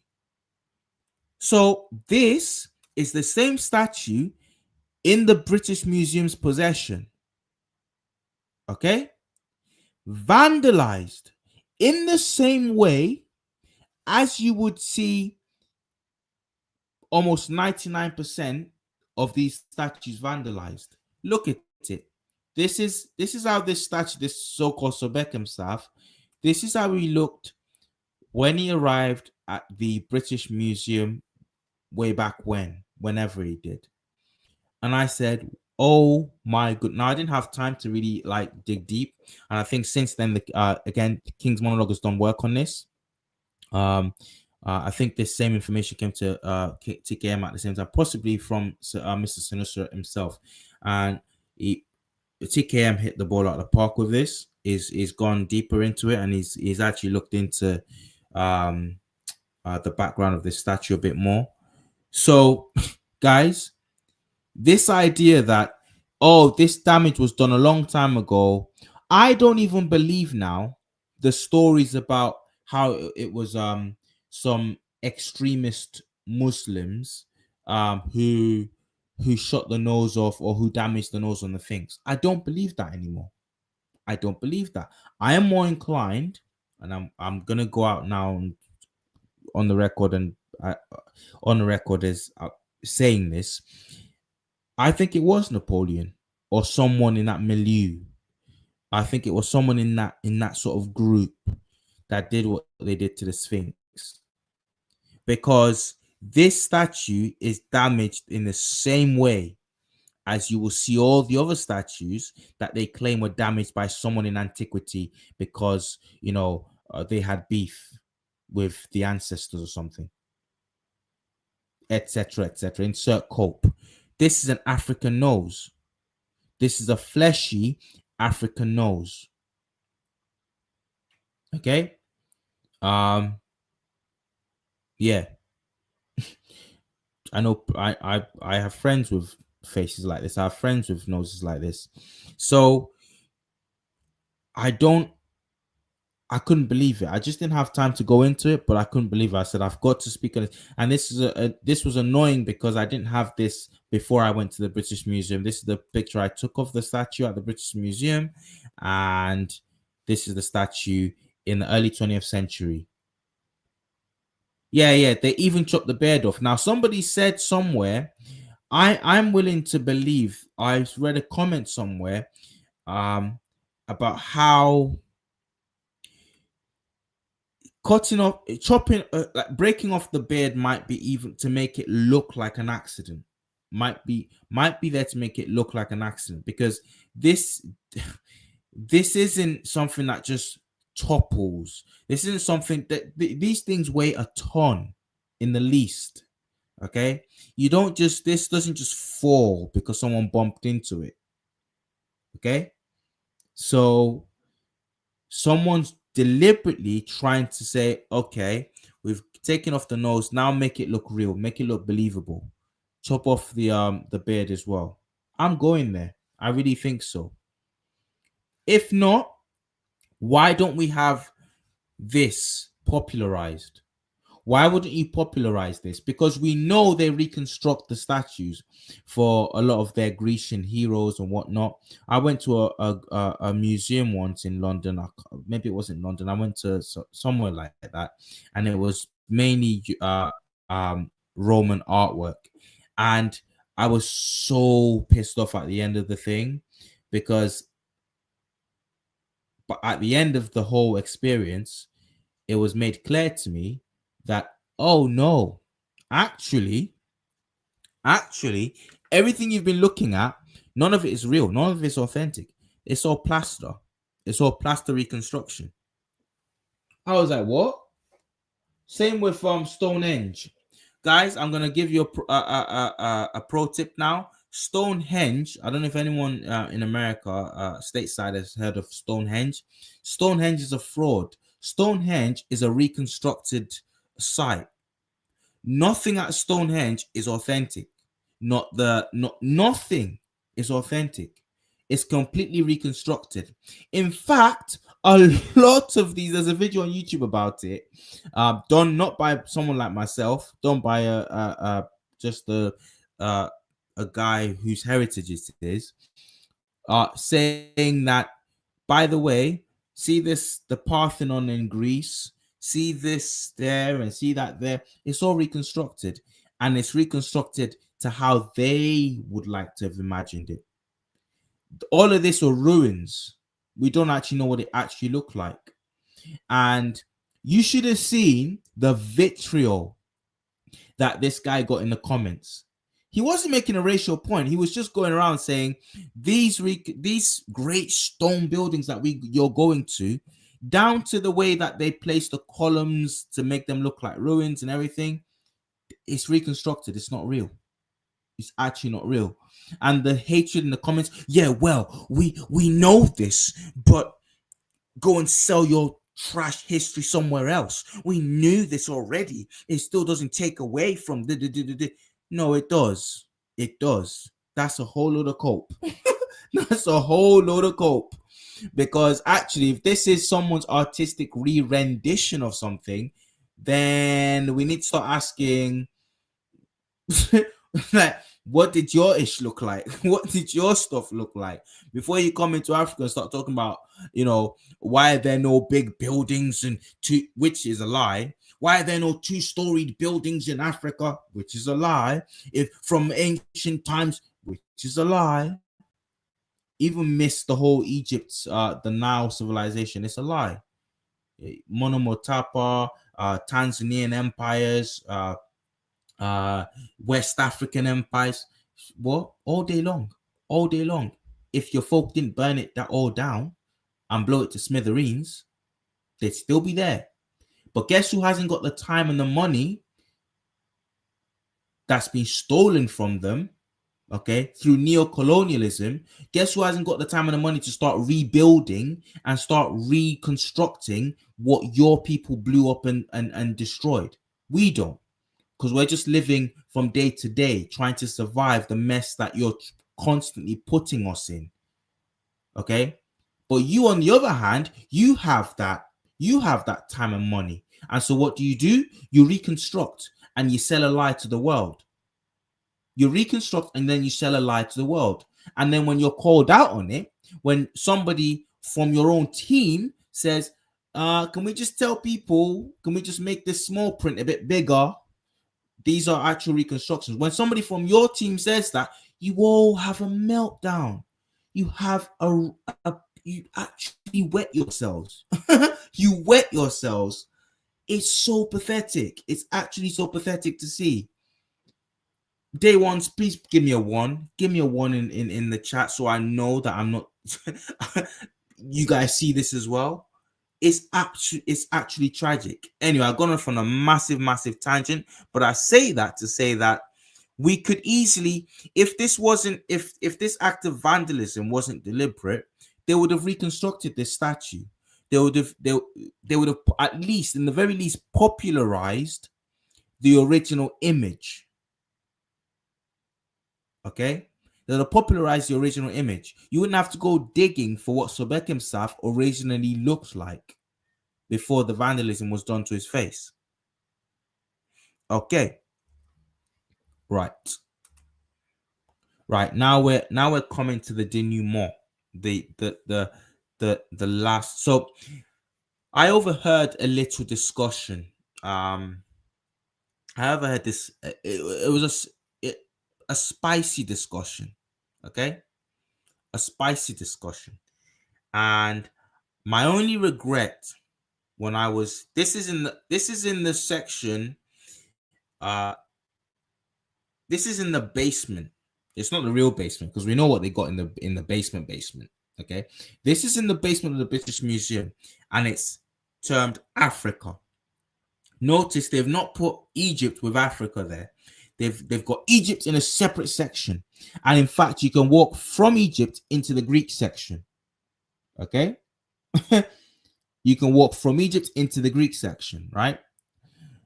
But they've not put Egypt with its African headrests, with its African looking figurines and peoples and clay figures. Shout out to the clay, to the mud figurines, by the way. You know, the whole mud huts and everything. You got mud figurines from thousands of years, clay figurines from thousands of years old, still durable, we're still like presenting them at museums. Shout out to the mud huts, guys. Okay, all right. So they've not put that with Africa. Okay, they've put that you walk straight through, okay, and you go straight to Greece from the Egypt bit. Why? Okay, let's leave the why. You now have to go through a dingy flight of stairs down. I say dingy because it's lit in a dark way. It's like I'm going into the dark heart, into the dark continent. It's lit very darkly, and it kind of winds, and you go down. It's like a spiral almost, and you wind down and you go into Africa. And it's there that I stood and I thought I got to every time I go, I've been 3 times now, I've got to just witness my Benin bronzes. My it's like a spiritual thing. Because my mom is from Ondo, and Ondo was a sort of a tributary, an offshoot of Benin. It's all interlocked because the Yorubas birthed the Benins, and the Benins birthed the Ondo or the Edo. But yeah, my mom's Ondo, and there's an in joke in amongst us Yoruba people, that although they're nobodies really, they're kind of like the illegitimate child. They're not Benin, and they're not Yoruba. They're just there in the middle. But yeah, there's a crossover in the language as well. So some of the dialects sounds Yoruba, some sounds Benin, and even the Benin has lots of crossover with Yoruba. So, anyways, it's almost spiritual. Okay, you go down. David, look, if you don't know what you're talking about, don't come in here. Don't come in here and start talking rubbish, because you clearly don't know what you're talking about. Yes, the Yorubas birthed the Benins. It's proved. It's provable. So you can just step out right now if you wanna just try and detract, because I've been watching you for a while, and I thought you were suspect, and now I can see that you're suspect. Okay. All right, so let's keep going, guys. Keep an eye on David. If he just gets a bit leery, just get him out. But I'll do it personally if I feel the need to. Okay, so I go down to this bit and I'm listening. I'm listening because there's a girl just in front of the Benin bronzes, um, chatting to her boyfriend. She's a black lady. Okay, thank you, Wildflower. Okay, chatting to a what do you call it? Chatting to a white guy. Okay, an English white dude, and they start to converse with a member of staff. I think it was a kind of, can you explain something to us type of thing. They're standing from the Benin bronzes, and I'm like, what's going on there? Okay, so I think the question went, why are these here? Like, when are they going to be given back? I heard some time ago that they were giving back the Benin bronzes. Now they're a couple, okay, couple of swirlers there. So you got the black girl with her braids, and you got her white boyfriend or fiance or whatever together, okay. And they're looking at Benin bronze, and they call this staff member over, and they're asking him, so what's is asking this lady, when are they going to give him back? And this woman, do you know what? I've always said this. Like, I've worked at different places, and I've never felt like, wherever I've worked, I've never felt like I've got to defend this company. Like, if someone's doing, my very first job was working like part-time on shop floor retail work. Okay.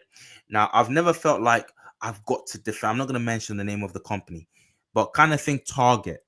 Think Target if you're in America. Okay. Um, I've never felt like I've got to defend Target because I work and I wear the uniform. If someone comes in and says, look, I bought this, it's not working. I bought this from Target, it's wrong. I'm not one of these members of staff that will say, I'm not gonna do like 10,000 different checks to make sure. Look, if the person is coming back saying that the thing's not working properly, it's not in good order, I take them at their word. I try to give them a refund. That's it. But you get some people who work at these places and they get all anal about it, and they start to, I don't know. Just give me my damn money. Just give me my damn money. Your granddad does not own this. Does not own this. You're not getting any cut from what the CEOs are getting. So I never feel like attached to someone less. Now, if it's my brand, Trill Black, I get defensive. If it's what I'm saying, and some bozo in the chat is trying to dispute what I'm saying because they think just out of their ass, I will get defensive. Okay. But if I'm working for some company, I don't feel like I got to die, for that company. Now, this staff member at the British Museum obviously felt differently. She goes, well, they're here because um uh it's there's a multitude of reasons. I think that if you really look at the situation on the ground, Africa is too unstable right now, and really what happens is that because you've got these unstable regions in the world, we are looking at curating these great artifacts on behalf of them, because really, if they were to go back to these places, they would be plundered, and it's just the political situations are so unstable there. And also, it's, I think, history has shown, precedence has shown that we are best at, right now at this point in time, at curating these artifacts for the world. And I think also that something that is not known is that so many of these countries actually want us to keep these statues on their behalf. And I'm like, what? What? Well, first of all, who is wanting you to keep the statues, and who's wanting you to keep their things for them? Nobody. I've never heard this before.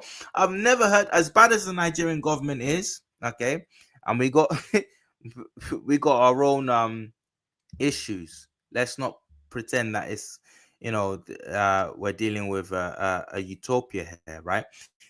I've never once heard any Nigerian politician say, yes, please keep. No. The clamor now is to, can you give us back our stuff? This woman was doing the most. And I could see that the girl wanted to say, what are you talking about? In fact, she pushed a bit. She said, really? She said, she asked a couple more questions. But when I went at the point where I almost lost it and I almost got involved was when she said, these countries are unstable. I wanted to come in and say, okay, so who's made them unstable? Because who's made them unstable? She went on to say something like, if we were to return them, they would soon find their way back on the black market. I said, no, I wanted to come in and say, excuse me, these things were sacred. Where they were treated as sacred objects, okay? And so you can't tell me that if you return them back to their rightful places, that necessarily it would be a free-for-all again and they'd end up on the black market. You can't tell me that. You got no evidence. In fact, the evidence is to the contrary. You stole these from shrines. Excuse me. Oh my goodness. I'm expectorating. I'm hawking here. I'm actually spitting. I'm frothing. Oh, it was. I lost it. I almost lost it. I wanted to come in and I wanted to say, this is rubbish. This is, and if you want to talk about instability, that's a whole nother thing. We know what's up in Africa. We know what's going on in Niger, Mali, and Burkina Faso. We know what happens. We know what happens when African countries say, do you know what? Okay, we've had enough of the corrupt leaders you put in position. We want our own leaders. We know what happens soon. We know there's a coup around the corner. Another color revolution. Another bunch of, I don't want to start saying key terms. That's gonna get the channel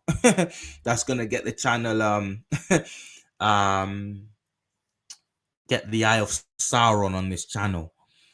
Let me just go out and do the shout. Let me read this super chat out. This amazingly generous super chat from our friend Kadir Albert, who says, great live stream, man. I did some digging on another case similar to modern iconoclasm. You've shown the busters of a royal scribe called Menu.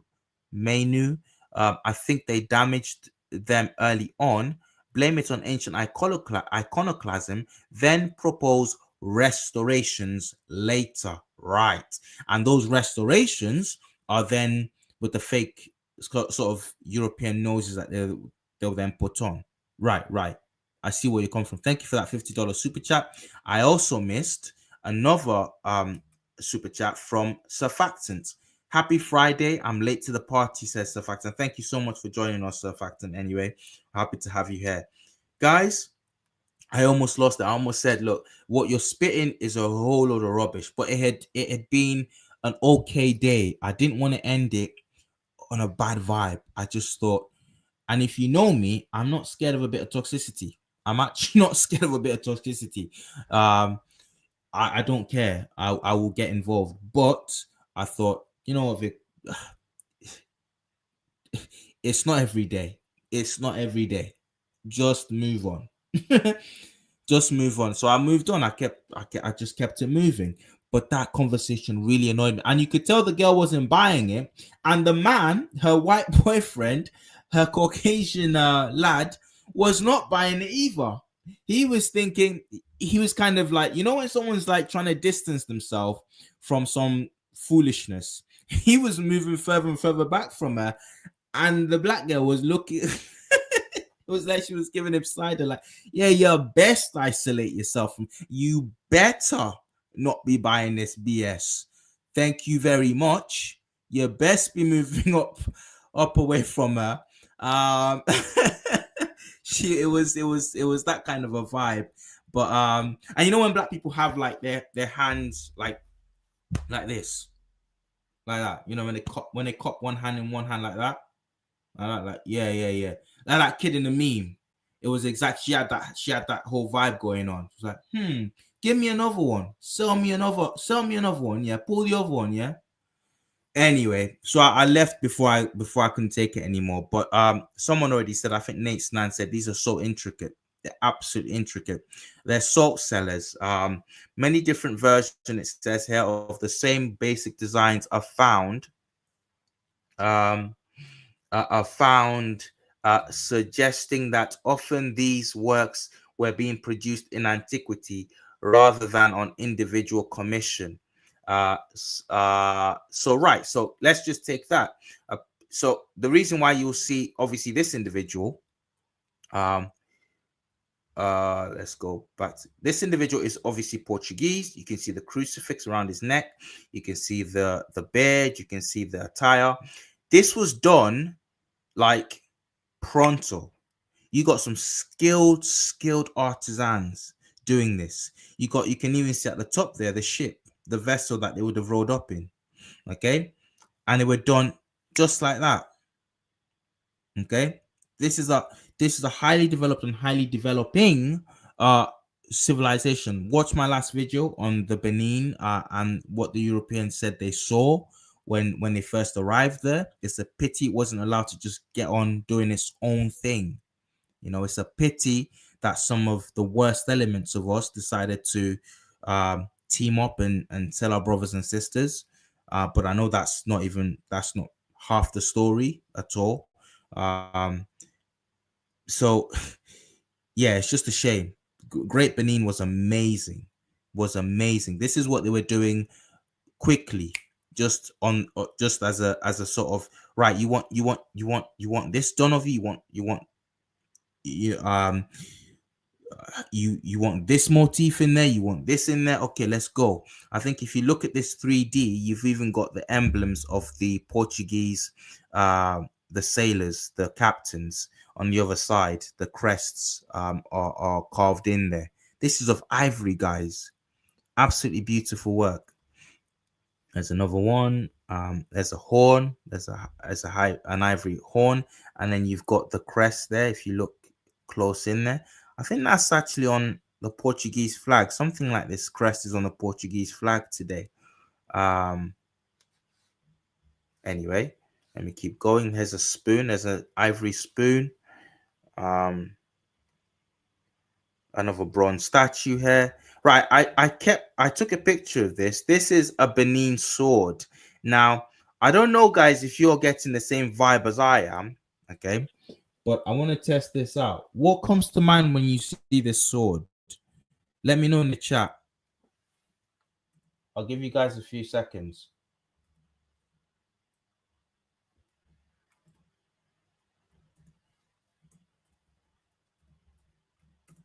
What comes to mind when you see this sword?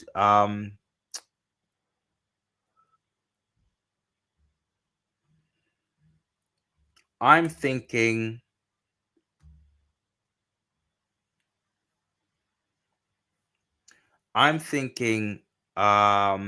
someone says Sinbad, someone said Europe, Arabia. I'm thinking a Kopesh. That's the Egyptian sword. I'm thinking something like this. You know, I don't know. Anyway, this is what the Benins were riding to war with. But this is more ceremonial, I believe. But yeah, I took a few pictures of Kopesh's and I thought there was a similarity in them. This is far more ornate, I think, a bit more exaggerated, but it's got the same sort of look and feel to it.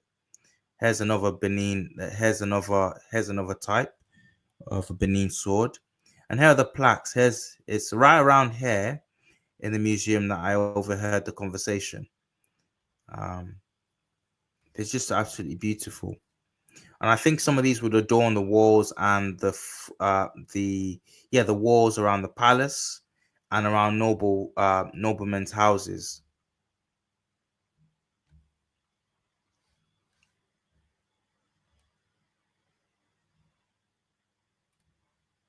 Guys, I want to say something now, and I think you deserve it. If you stuck around this long, I'm sitting on this because I'm gonna do a video on it.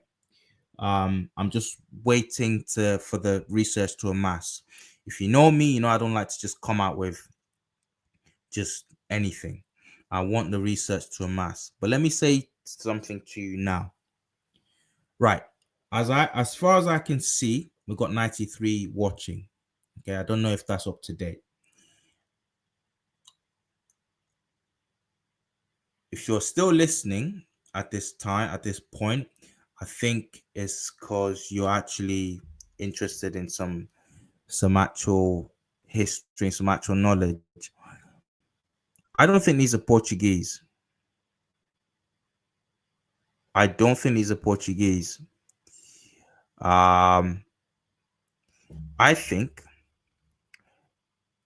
so I'm seeing Sultan, I'm seeing Hittite. I don't know if you're talking about, if you're suggesting, if you're making guesses along what I'm making here. I think these are people of Asian extraction.